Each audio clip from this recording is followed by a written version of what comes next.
ರೈತ ಮೋರ್ಚಾದ ವತಿಯಿಂದ ಬಸಪಟ್ಟಣದ ಸಾವಯವ ಕೃಷಿಕರಾದ ಅನಿಲ್ ರೆಡ್ಡಿ ತಂದೆ ಅರ್ಜುನ್ ರಾವ್ ಅವರ ತೋಟದಲ್ಲಿ ಸಾವಯವ ಕೃಷಿ ಕಾರ್ಯಾಗಾರವನ್ನು ಏರ್ಪಡಿಸಲಾಗಿದ್ದು, ಬಿಜೆಪಿ ರೈತ ಮೋರ್ಚಾ ತಾಲೂಕು ಅಧ್ಯಕ್ಷರಾಗಿರುವ ಮಹಂತೇಶ್ ಶಾಸ್ತ್ರಿ ಮಠ ಅವರ ಅಧ್ಯಕ್ಷತೆಯಲ್ಲಿ ನಡೆದ ಸಾವಯವ ಕೃಷಿ ಕಾರ್ಯಾಗಾರವನ್ನು ಗಂಗಾವತಿಯ ಶಾಸಕರಾಗಿರುವ ಗಾಲಿ ಜನಾರ್ದನ ರೆಡ್ಡಿ ಅವರು ಉದ್ಘಾಟಿಸಿದರು. ಈ ವೇಳೆ ಶಾಸಕರಾದ ಗಾಲಿ ಜನಾರ್ದನ ರೆಡ್ಡಿ ಮಾತನಾಡಿ, ಸಾವಯವ ಕೃಷಿಯ ಮಹತ್ವ, ನೈಸರ್ಗಿಕ ಕೃಷಿ ಪದ್ಧತಿಗಳ ಅಳವಡಿಕೆ, ರೈತರ ಆದಾಯ ವೃದ್ಧಿ ಹಾಗೂ ಆರೋಗ್ಯಕರ ಆಹಾರ ಉತ್ಪಾದನೆಯ ಅಗತ್ಯತೆ ಕುರಿತು ವಿಚಾರಗಳನ್ನು ಹಂಚಿಕೊಂಡರು. ಮಾಜಿ ಶಾಸಕರಾದ ಪರಣ್ಣ ಮುನವಳ್ಳಿ, ಮಾಜಿ ಸಂಸದರಾದ ಶಿವರಾಮೇಗೌಡರು, ಕೊಪ್ಪಳ ಜಿಲ್ಲಾ ಬಿಜೆಪಿ ಮಾಜಿ ಅಧ್ಯಕ್ಷರಾದ ಸಿಂಗನಾಳ್ ವಿರೂಪಾಕ್ಷಪ್ಪ, ಬಿಜೆಪಿ ರೈತ ಮೋರ್ಚಾ ನಾಯಕರುಗಳಾದ ತಿಪ್ಪೇರುದ್ರಸ್ವಾಮಿ, ಕೆಸರಟ್ಟಿ ಶ್ರೀಧರ್, ಉತ್ತಮ ಕೃಷಿ ಪ್ರಶಸ್ತಿ ಪಡೆದಿರುವ ಶೇಖಮ್ಮ ಮತ್ತು ಕೃಷಿ ವಿಜ್ಞಾನಿಗಳಾದ ರಾಘವೇಂದ್ರ ಐಲಿಗಾರ್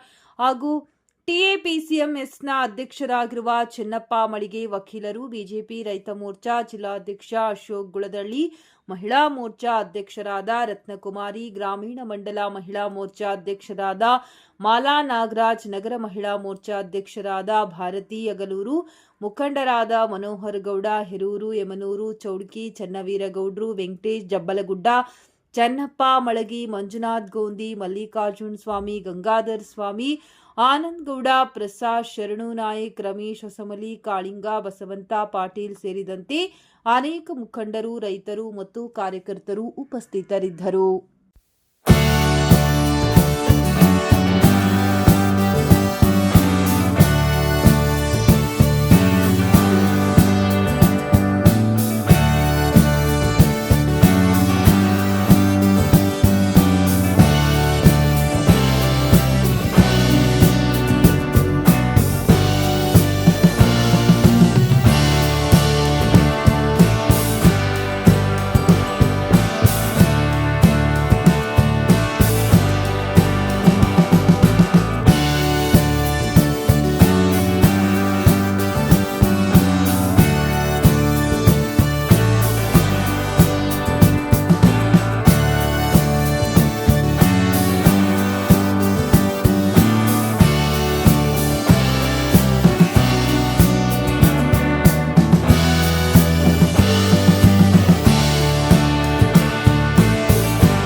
ವಾತಾವರಣ ನೋಡ್ತಾ ಇದ್ರೆ ಇಲ್ಲಿಂದ ಬಿಟ್ಟೋಗ್ಲಿಕ್ಕೆ ಮನಸ್ಸೇ ಬರ್ತಾ ಇಲ್ಲ.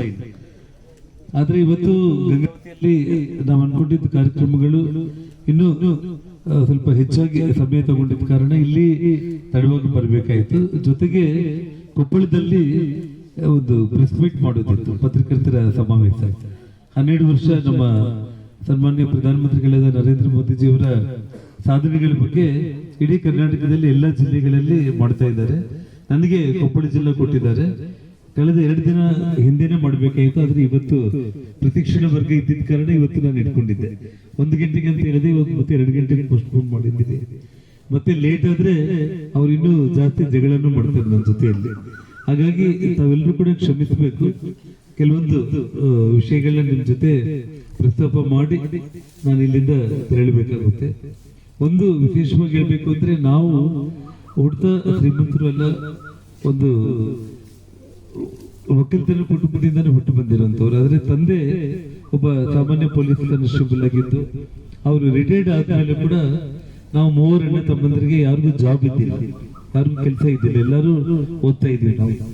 ಆ ಸಂದರ್ಭದಲ್ಲಿ ಕೂಡ ತಂದೆಯವರು ಅವ್ರಿಗೆ ತಿರುಪತಿ ಹತ್ರ ಸುಮಾರು 11 ಎಕರೆ ಜಮೀನು, ನಮ್ಮ ತಾಯಿಯವ್ರ ಊರು ಶ್ರೀಕಾಳಹಸ್ತಿ ಅಂತ ಹೇಳಿ, ಅಲ್ಲೊಂದು 3 ಎಕರೆ ಜಮೀನು, ಬಳ್ಳಾರಿಯಲ್ಲಿ ಒಂದು 4 ಎಕರೆ ಕಾಲುವೆ ಬಗ್ಲಿಗೆ ಜಮೀನಿತ್ತು.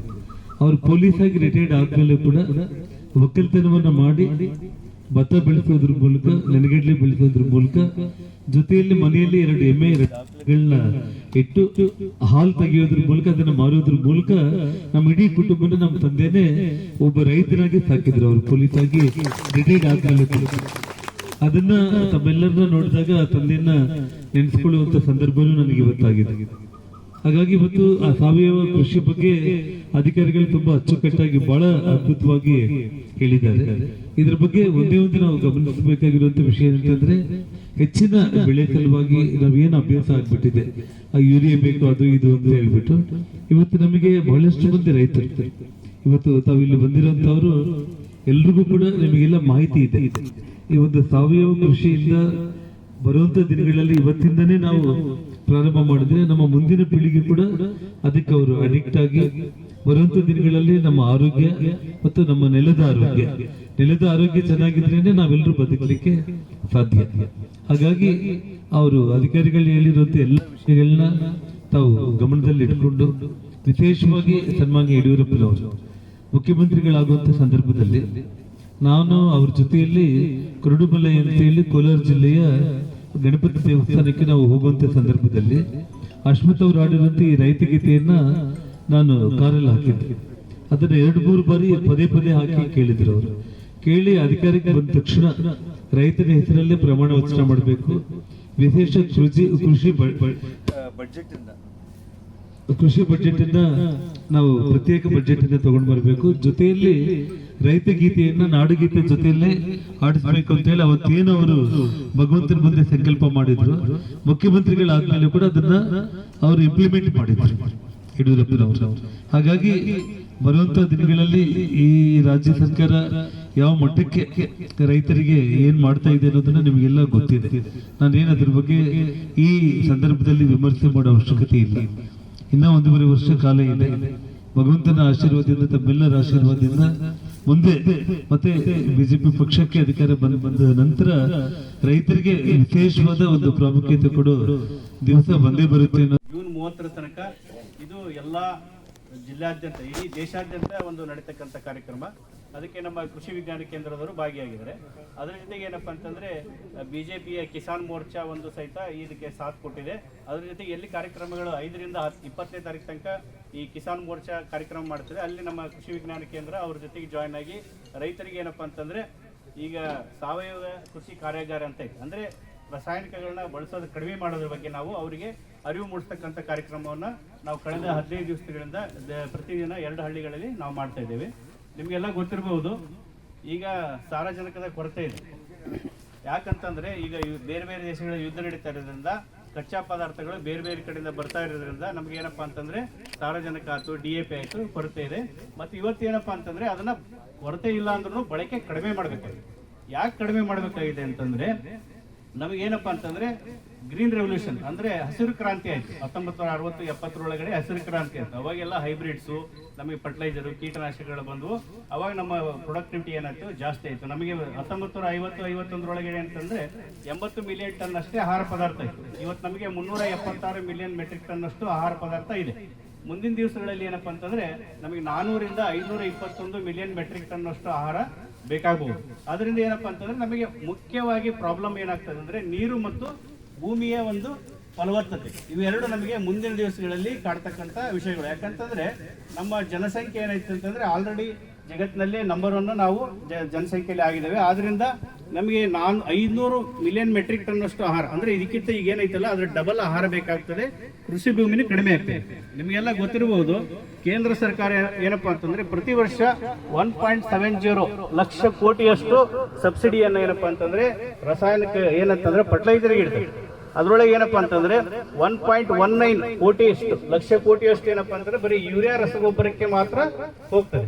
ಆದ್ರಿಂದ ಏನಪ್ಪಾ ಅಂತಂದ್ರೆ ರಸಗೊಬ್ಬರಗಳನ್ನ ನಾವು ಎಷ್ಟು ಬಳಸ್ತೀವಿ ಅಷ್ಟು ವಿದೇಶಿ ವಿನಿಮಯ ಏನಾಗ್ತದೆ ಅಂದ್ರೆ ಬೇರೆ ಕಡೆ ಹೋಗ್ತದೆ. ಆದ್ರಿಂದ ಏನಪ್ಪಾ ಅಂತಂದ್ರೆ ಇವತ್ತು ಏನಂತಂದ್ರೆ ಸಾವಯವ ಕೃಷಿಗೆ ಮತ್ತು ನೈಸರ್ಗಿಕ ಕೃಷಿಗೆ ಮರಳಿ ಬರ್ರಿ, ಅಂದ್ರೆ ನಮ್ಮ ಭೂಮಿಯನ್ನ ಉಳಿಸ್ರಿ ಅಂತ ಹೇಳಿ. ಏನಂತ ಈಗ ಆಲ್ರೆಡಿ ನಿಮ್ಗೆ ನಮ್ಮಲ್ಲಿ ಭತ್ತ ಬೆಳೆಯ ಪ್ರದೇಶ ಇದೆ, 3.25 ಲಕ್ಷ ಹೆಕ್ಟೇರ್ ಇದೆ. ಇದರಲ್ಲಿ 1 ಲಕ್ಷ ಹೆಕ್ಟೇರ್ ಆಲ್ರೆಡಿ ಸೌಳು ಜೌಳಾಗಿದೆ ಭೂಮಿ. ನಮ್ಮ ಭತ್ತ ಬೆಳಿತಕ್ಕಂಥ ಭೂಮಿ ಸೌಳು ಜೌಳು ಆಗಿದೆ. ಅಷ್ಟೇ ಅಲ್ಲದೆ ಏನಪ್ಪಾ ಅಂತಂದ್ರೆ ನಾವು ಏನು ಯೂರಿಯಾ ಸಾರ್ವಜನಿಕ ರಸಗೊಬ್ಬರಗಳು ಬಳಸ್ತೇವಲ್ಲ, ನೀವು ಅಲ್ಲಿ 100 kg ಹಾಕಿದ್ರೆ ಗಿಡಕ್ಕೆ ಸಿಗೋದು ಎಷ್ಟಪ್ಪ ಅಂತಂದ್ರೆ 35 kg. ಎಷ್ಟು 35 kg ಅಷ್ಟೇ ಸಿಗೋದು. ಇನ್ನು ಉಳಿದಿದ್ದೆಲ್ಲ ಏನಾಗ್ತದೆ, ನೀರಿನ ಜೊತೆಗೆ ಹರಿದು ಹೋಗ್ತದೆ ಮತ್ತು ವಾತಾವರಣದಲ್ಲಿ ಆವಿಯಾಗಿ ಹೋಗ್ತದೆ. ಇದರಿಂದ ಏನಪ್ಪಾ ಅಂತಂದ್ರೆ ಯೂರಿಯಾ ಸಾರಜನಕ ಹಾಕೋದ್ರಿಂದ ನೈಟ್ರಸ್ ಆಕ್ಸೈಡ್ ಅಂತ ಹೇಳಿ ಗ್ಯಾಸ್ ರಿಲೀಸ್ ಆಗ್ತದೆ. ನೈಟ್ರಸ್ ಆಕ್ಸೈಡ್ ಮತ್ತು ಮಿಥೇನ್ ಗ್ಯಾಸ್ ಎರಡು ಏನಪ್ಪಾ ಅಂದ್ರೆ ಜಾಗತಿಕ ತಾಪಮಾನ ಹೆಚ್ಚಳ ಮಾಡ್ತೇವೆ. ಜಾಗತಿಕ ತಾಪಮಾನ ಹೆಚ್ಚಳ ಆತಂದ್ರೆ ನಿಮ್ಗೆಲ್ಲ ಗೊತ್ತಿರ್ಬೋದು, ಬರಗಾಲ ಅಥವಾ ಫ್ಲಡ್ ಜಾಸ್ತಿ ಬರ್ತದೆ. ನಮ್ಮ ಭತ್ತದಿಂದನೇ ಭತ್ತ ಏನಪ್ಪಾ ಅಂದ್ರೆ 20ರಷ್ಟು ಕಾಂಟ್ರಿಬ್ಯೂಷನ್ ಮಾಡ್ತೀವಿ ಜಗತ್ತಿನ ತಾಪಮಾನಕ್ಕೆ. ಭತ್ತನೇ 20ರಷ್ಟು ಕಾಂಟ್ರಿಬ್ಯೂಷನ್ ಮಾಡ್ತೀವಿ. ಅದರಿಂದ ಏನಪ್ಪಾ ಅಂತಂದ್ರೆ ರಸಗೊಬ್ಬರಗಳನ್ನ ಕಡಿಮೆ ಮಾಡಿ ಏನಂತಂದ್ರೆ ಈಗ ನ್ಯಾನೋ ಯೂರಿಯಾ, ನ್ಯಾನೋ DAP ಅಂತ ಈಗ ನಿಮ್ಗೆ ಇಷ್ಟೋ ಬೇರೆ ಬೇರೆ ಕಂಪ್ನಿ ಬಂದಿದೆ. ಅದೇನಂತಂದ್ರೆ ರಾಸಾಯನಿಕ ಈ DAP ಮತ್ತು ಯೂರಿಯಾಗೆ ಅಲ್ಟರ್ನೇಟಿವ್ ಆಗಿ ತಂದಿದ್ದಾರೆ. ಅದರಿಂದ ಏನಪ್ಪಾ ಅಂತಂದ್ರೆ ರಸಗೊಬ್ಬರವನ್ನು ಕಡಿಮೆ ಯಾಕೆ ಮಾಡ್ಬೇಕಂತಂದ್ರೆ ಇವತ್ತು ದೇಶಾದ್ಯಂತ ನಾವು ಮಣ್ಣಿನ ಫಲವತ್ತತೆ ತಗೊಂಡ್ರೆ ನಮ್ಮ ಮಣ್ಣು ಆರೋಗ್ಯವಾಗಿದೆ, ಸಂಪೂರ್ಣ ಆರೋಗ್ಯವಾಗಿದೆ ಅಂತಂದ್ರೆ 3% ಅಷ್ಟು ಸಾವಯವ ಇಂಗಾಲ ಇರಬೇಕು ಭೂಮಿಯಲ್ಲಿ. ಇವತ್ತು ನಾವು ಎವರೇಜ್ ತಗೊಂಡ್ರೆ 0.3 ಇಂದ 0.5 ಅಷ್ಟೇ ನಮ್ದು ಏನಂದ್ರೆ ಸಾವಯವ ಇಂಗಾಲ ಇದೆ. ಅಂದ್ರೆ ಭೂಮಿ ಏನಾಗಿದೆ ಇವತ್ತು ಕೋಮಾ ಸ್ಟೇಜ್ ಇದೆ. ನಾವೇನಂತಂದ್ರೆ ಭೂಮಿ ಬಗ್ಗೆ ಕಾಳಜಿ ವಹಿಸ್ತಾ ಇಲ್ಲ, ಕೋಮಾ ಸ್ಟೇಜ್ ಇದೆ. ಆದ್ರಿಂದ ಏನಪ್ಪಾ ಅಂತಂದ್ರೆ ಭೂಮಿಯ ಫಲವತ್ತತೆಯನ್ನ ನಮ್ಮದು 0.1 ನಾವು ಆರ್ಗ್ಯಾನಿಕ್ ಮ್ಯಾಟರ್ ಅಂದ್ರೆ ಸಾವಯವ ಇಂಗಾಲನ ಜಾಸ್ತಿ ಮಾಡ್ಬೇಕಂತಂದ್ರೆ ನಿಮ್ಗೆ 20 ವರ್ಷ ಬೇಕು. ಅದು 0.1 ನಾವು ಹೆಚ್ಚಳ ಮಾಡ್ತೀವಿ ಅಂತಂದ್ರೆ 20 ವರ್ಷ ಬೇಕು. ಅದಕ್ಕೇನಪ್ಪ ಅಂತಂದ್ರೆ ಈಗ ಆಕಳುಗಳೆಲ್ಲ ಕಡಿಮೆ ಆಗಿದೆ. ಸಾವಯವ ಗೊಬ್ಬರನ ಯಾವ ಥರ ಜಾಸ್ತಿ ಮಾಡಬೇಕು, ಮಣ್ಣಿಗೆ ನಾವು ಸಾವಯವ ವಸ್ತುನ ಯಾವ ಥರ ಜಾಸ್ತಿ ಮಾಡಬೇಕು. ಅದಕ್ಕೆ ಏನಂತಂದ್ರೆ ಕೇಂದ್ರ ಸರ್ಕಾರ ಏನು ಮಾಡಿರ್ತಂದ್ರೆ ಹಸಿರೆಲೆ ಗೊಬ್ಬರಕ್ಕೆ ಮತ್ತು ಜೈವಿಕ ಗೊಬ್ಬರಗಳಿಗೆ, ಜೈವಿಕ ಪೀಡನಾಶಕಗಳಿಗೆ ಜಾಸ್ತಿ ಆದ್ಯತೆ ಕೊಟ್ಟಿರ್ತೇವೆ. ಇವತ್ತು ದೇಶದೊಳಗೆ 50,000 ರಿಂದ 60,000 ಟನ್ನಷ್ಟು ನಾವು ಪೀಡನಾಶಕಗಳನ್ನ ಬಳಸ್ತೀವಿ. 50,000 ರಿಂದ 60,000 ಪೀಡನಾಶಕಗಳನ್ನ ಬಳಸಿದ್ರೆ ಮಣ್ಣಿಗೆ ಎಷ್ಟು ನಮ್ಮ ಪೀಡನಾಶಕಗಳನ್ನ ಸೇರಿಸ್ತೀವಿ ಅಂತ ಮೊನ್ನೆ ನಮ್ಗೆ ಏನಂತಂದ್ರೆ 420 ಪ್ರಾಡಕ್ಟ್ ವಾಪಸ್ ಬಂದಿದೆ. ಅದರೊಳಗೆ 169 ಪ್ರಾಡಕ್ಟ್ ಒಳಗಡೆ ಕ್ಲೋರ್ಪೈರಿಫಾಸ್ ಅಂತ ಕೀಟನಾಶಕ ಕಂಡು ಬಂದಿದೆ. ಆದ್ರಿಂದ ಏನಂತಂದ್ರೆ ಹೆಲ್ತ್, ಮನುಷ್ಯನ ಆರೋಗ್ಯ, ಈಗ ನಮಗೆ ಸಫಿಶಿಯೆಂಟ್ ಆಗಿ ಫುಡ್ ಇದೆ, ಆದ್ರೆ ಹೆಲ್ತ್ ಬೇಕು. ಈಗ ನಾವೇನಂತಂದ್ರೆ ಮೆಕ್ಕೆಜೋಳ ಬೆಳಿತೀವಿ ಅಂದ್ರೆ ಮೆಕ್ಕೆಜೋಳನೇ ಬೆಳಿತೀವಿ, ಯಾವ ನಿಂದ್ರಲಾರ್ದಂಗ ನಡೆಯಕತ್ತಾವ್ರಿ ಏನ್ರಿ. ಆಮೇಲೆ ಅರಸಾಗಿ ಆಳಾಗಿ ದುಡಿ ಅರಸಾಗಿ ಬಾಳ ಅನ್ನೋರ್ರಿ ನಾವು. ಮುಂಜಾನೆ ಹಿಡಿದು ಸಂಜೆ ತನ ಹೊಲ್ದಾಗಿರೋರಿ ನಮ್ಮ ತಂದೆಯವರು. ಈಗಾದ್ರೂ ಹೊಲ್ದಾಗೆ ಇರ್ತಾರ, ಈಗಾದ್ರೂ ಟ್ರ್ಯಾಕ್ಟರ್ ನಡೆಸ್ತಾರ, ಎಲ್ಲ ಕೆಲಸ ಮಾಡ್ತಾರ. ಇದೇ ನಮ್ಮ ಯಶಸ್ಸಿಗೆ ಕಾರಣ ಅಂತ ಹೇಳ್ತೀನಿ ನಾನು. ಅದು ರೀ. ಆಮೇಲೆ ಸಾವಯವ ಅಂದ್ರ ಸಾವಯವ ಕೃಷಿ ಅಂತ ತಿಳ್ಕೊಬೇಡ್ರಿ. ಸಾವಯವ ಕೃಷಿ ಅಂದ್ರ ಬಹುದಿನ ಬಾಳುವಂತ ಕೃಷಿನೇ ಸಾವಯವ ಕೃಷಿ. ಇದು ಬೇರೆ ಏನು ಅಲ್ಲ, ದುಷ್ಟ ಶಿಕ್ಷಣ ಶಿಷ್ಟ ರಕ್ಷಣೆ ಅಂತೇಳಿ ಹೇಳ್ಬೋದು.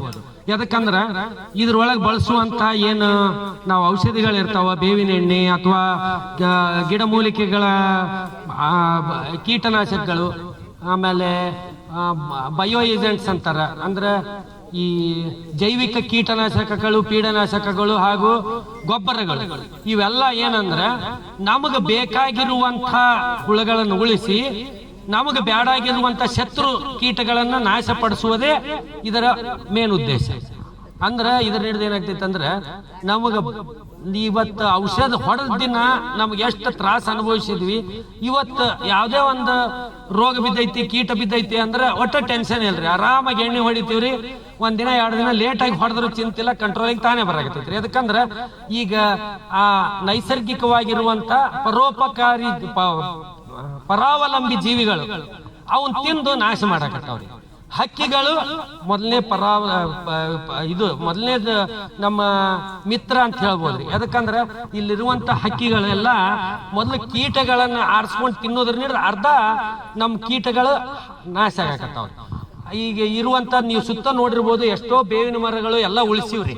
ಆದ್ರೆ ಸುತ್ತಮುತ್ತ ಹೊಲದವ್ರು ನೆರಳು ಬೀಳ್ತೈತಿ ಅಂತ ಹೇಳಿ ಇದೆಲ್ಲ ಇರೋದ ರೀ, ಎಲ್ಲಾ ಕಡೆ ಇರೋದ ಏನ್ರಿ. ಅದರಾಗ ಎಲ್ಲ ಬಚ್ಚಿ ಗುಬ್ಬಿ ತಮ್ಮ ಸಂತಾನೋತ್ಪತ್ತಿ ಮಾಡಿ ಇವತ್ತು ಅರ್ಧ ನೈಸರ್ಗಿಕ ಕೃಷಿ ಸಕ್ಸಸ್ ಮಾಡಿದ್ದು ಅವು ಹಕ್ಕಿಗಳೇ.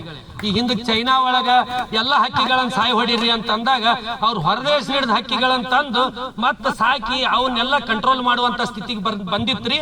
ಆ ಸ್ಥಿತಿಗೆ ನಾವು ಬರೋದು ಬೇಡ. ಕೃಷಿ ಅರಣ್ಯನು ಉಳಿಸೋಣ, ನಮ್ಮ ಭೂಮಿನೂ ಉಳಿಸೋಣ, ಜೇನು ಉಳಿಸೋಣ, ಹಾಗೂ ನಮ್ಮ ಪರಿಸರ ಉಳಿಸಿ ನಾವು ಆರೋಗ್ಯವಾಗಿದ್ದು ನಮ್ಮ ಎಲ್ಲ ನಮ್ಮ ಎಲ್ಲ ಕೃಷಿ ಉತ್ಪನ್ನಗಳ ತಿನ್ನೋರ್ನು ಆರೋಗ್ಯವಾಗಿಟ್ರೆ ಎಲ್ಲ ಜಗತ್ತೇ ಆರೋಗ್ಯವಾಗಿರ್ತೈತಿ ಅಂತ ಹೇಳ್ತಾ ಇದ್ದೀನಿ.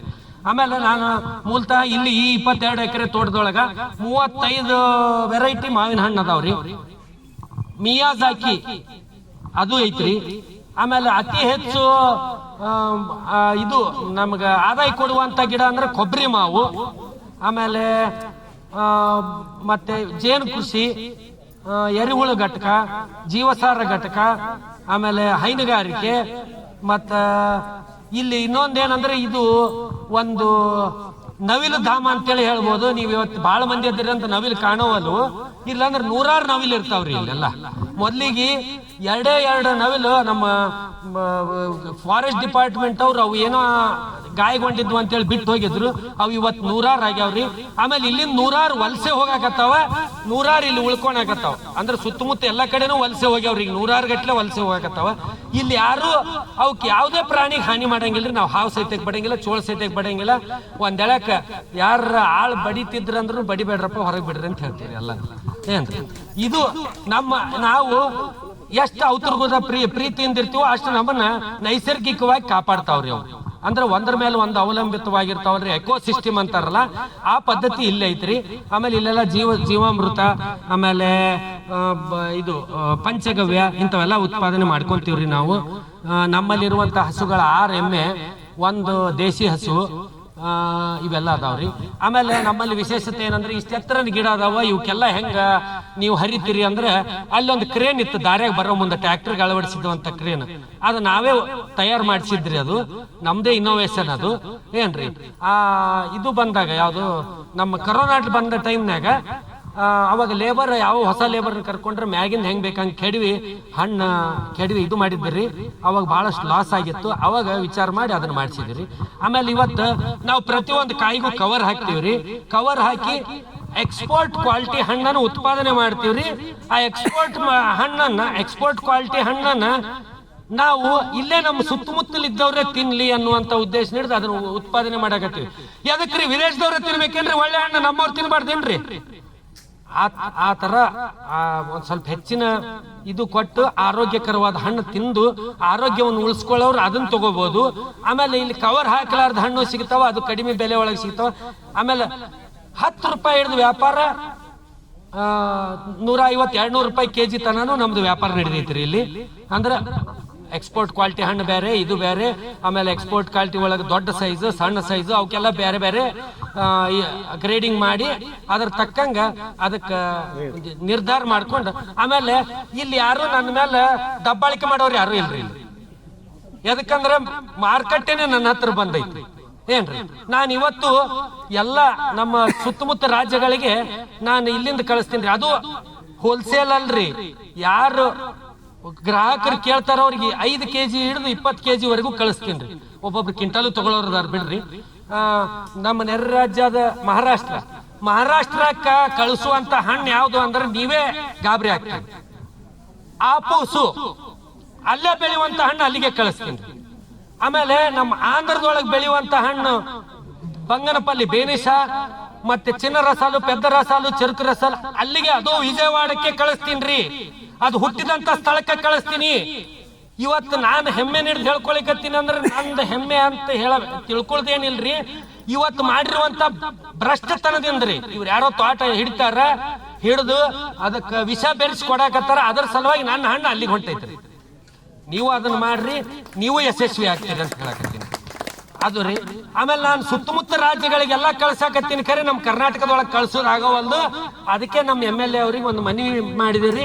ಆದ್ರೆ ನಮ್ಮ BJP ಎಷ್ಟು ಮಂದಿ ಕಾರ್ಯಕರ್ತರು ಅದಿರಿ, ಎಲ್ಲಾರು ಅವ್ರಿಗೆ ಬೆನ್ನು ಹತ್ತಿ ಆ KSRTC ಒಳಗ ಕಾರ್ಗೋ ಬರುವಂತ ವ್ಯವಸ್ಥೆ ಮಾಡಿದ್ರೆ ನಮ್ಮಂತ ರೈತರು ಕರ್ನಾಟಕ ಒಳಗೆ ಕಳ್ಸಾಕು ಅನುಕೂಲ ಆಗ್ತೈತ್ರಿ. ಹೊರ ರಾಜ್ಯಕ್ಕೆ ಕಳಿಸಿ ನಮ್ಮ ಕರ್ನಾಟಕದವ್ರೆ ಹಣ್ಣು ತಿನ್ಲಿಕ್ಕೆ ಅಂದ್ರೆ ಉಪಯೋಗ ಏನೈತ್ರಿ? ಅದು ರೀ ನಾನು ನಿಮ್ಗೆಲ್ಲರಿಗೂ ಮನವಿ ಮಾಡ್ಕೊಳ್ಳೋದು ಅದೇ ರೀ. ಎಲ್ಲರೂ ಸಹಿತ ಅಡಾಪ್ಟ್ ಮಾಡ್ಕೊಳ್ಬೇಕಾಗಿದೆ. ಅಂದ್ರೆ ರಾಸಾಯನಿಕ ಬಳಕೆಗಳನ್ನು ಕಡಿಮೆ ಉಪಯೋಗ ಮಾಡಿಕೊಳ್ಳೋದ್ರ ಮುಖಾಂತರ ರೈತ ಇನ್ನೂ ಹೆಚ್ಚಿನ ರೀತಿಯಲ್ಲಿ ಸಂತೋಷದಿಂದ ಬದುಕಲಿಕ್ಕೆ ಬೇರೆ ಬೇರೆ ರೀತಿಯಲ್ಲಿ ಕಾರ್ಯ ಮಾಡಿದಾಗ ರೈತನ ಬದುಕು ಇನ್ನೂ ಚೆನ್ನಾಗಿ ಆಗ್ಲಿಕ್ಕೆ ಸಾಧ್ಯ ಅನ್ನುವಂಥ ಮಾತನ್ನು ನಾವೆಲ್ಲರೂ ಇವತ್ತು ಮನೋಭಾವನೆ ಬೆಳೆಸಿಕೊಳ್ಳುವಂತ ಕಾರ್ಯವನ್ನು ಮಾಡೋಣ ಅನ್ನುವಂಥ ಮಾತನ್ನು ಈ ಸಂದರ್ಭದಲ್ಲಿ ಹೇಳಿ, ಇವತ್ತು ವಿಶೇಷವಾಗಿ ಅನೇಕ ರೈತರು ನಮ್ಮ ಬಸವಪಟ್ಟಣ ಅಂದ್ರೆ ಈಗ ಒಡ್ರಟ್ಟಿ ಬಸವಪಟ್ಟಣ ಅಂತ ರೈತರ ಒಂದು ಮುಖ್ಯ ಕೇಂದ್ರ ಇದ್ದಂಗಿದು. ಆದ ಕಾರಣ ತಾವೆಲ್ಲರೂ ಸಹಿತ ಇವತ್ತು ವಿಶೇಷವಾಗಿ ನಮ್ಮ ಕೃಷಿ ಅಧಿಕಾರಿಗಳು ನಮ್ಮ ರಾಘವೇಂದ್ರ ಎಲಿಗಾರರು ಹೇಳಿದ ಹಾಗೆ ಆ ಕಾರ್ಯವನ್ನು ತಾವು ಮಾಡ್ರಿ.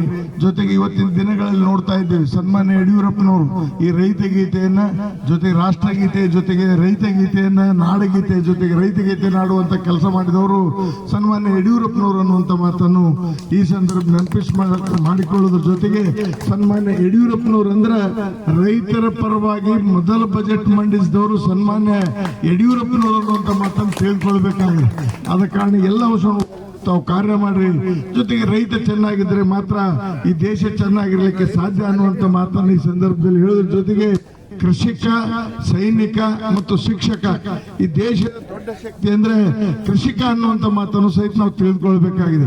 ಕೃಷಿಕ ರೈತ ಚೆನ್ನಾಗಿದ್ದಾಗ ಮಾತ್ರ ನಾವೆಲ್ಲರೂ ಚೆನ್ನಾಗಿರ್ಲಿಕ್ಕೆ ಸಾಧ್ಯ, ಎಲ್ಲ ಕ್ಷೇತ್ರಗಳಲ್ಲಿ ಬೆಳೀಲಿಕ್ಕೆ ಸಾಧ್ಯ ಅನ್ನುವಂತ ಮಾತನ್ನು ಈ ಸಂದರ್ಭದಲ್ಲಿ ಹೇಳೋದ್ರ ಜೊತೆಗೆ ವಿಶೇಷವಾಗಿ ನಮ್ಮ ಜಿಲ್ಲಾಧ್ಯಕ್ಷ ಅಶೋಕ್ ಗುಳದಳ್ಳಿ ಮತ್ತು ತಾಲೂಕು ಅಧ್ಯಕ್ಷರು ಬಹಳ ಚೆನ್ನಾಗಿ ಆರ್ಗನೈಸ್ ಮಾಡಿದ್ದಾರೆ.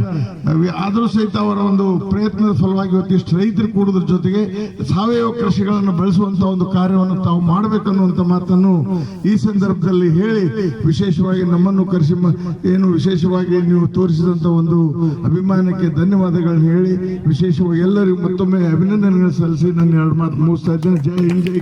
ರೈತರ ಜೊತೆಗೆ ಇದೆ ಅನ್ನುವಂತ ಮಾತನ್ನ ಸನ್ಮಾನ್ಯ ನರೇಂದ್ರ ಮೋದಿಜಿ ಅವ್ರ ಬಗ್ಗೆ ಹೇಳೋದಾದ್ರೆ ಪ್ರಧಾನಮಂತ್ರಿ ಕಿಸಾನ್ ಸಮ್ಮಾನ್ ಯೋಜನೆ ನೋಡ್ರಿ, ಅನೇಕ ಯೋಜನೆಗಳನ್ನು ಕೊಟ್ಟದ್ದು ಯಾವ್ದಾದ್ರು ಪ್ರಧಾನಮಂತ್ರಿ ಇವತ್ತು ದೇಶದಲ್ಲಿದ್ರೆ ಅದು ಸನ್ಮಾನ್ಯ ನರೇಂದ್ರ ಮೋದಿಜಿ ಅವರು ಅನ್ನುವಂತ ಮಾತನ್ನ ಬಹಳ ಹೆಮ್ಮೆಯಿಂದ ನಾವು ಹೇಳಬೇಕಾಗ್ತದೆ. ಆದ ಕಾರಣ ದಯವಿಟ್ಟು ಅನ್ಯತೆ ಭಾವಿಸಬೇಡ್ರಿ ಅನ್ನುವಂತ ಮಾತನ್ನೆಲ್ಲ ಹಿರಿಯರಲ್ಲಿ ಕೇಳ್ಕೊಂಡು ನಾನು ಎರಡು ಮಾತು. ಎಲ್ಲರಿಗೆ ನಮಸ್ಕಾರ. ಅಕ್ಕ ತಂಗಿ ತಮ್ಮ ಅಣ್ಣನವರಿಗೆ ಎಲ್ಲರಿಗೆ ನಮಸ್ಕಾರ ರೀ. ನೀವು ಸಾವಯವ ಕೃಷಿ ಬಗ್ಗೆ ಬಂದು ಕೇಳ್ತಾ ಇದ್ದೀರಲ್ರಿ, ಹೋಗಿ ಕೈ ಮುಟ್ಟ ಮಾಡಿ ತೋರಿಸಿದ್ರೆ ಚೆನ್ನಾಗಿ ಇರುತ್ತೆ.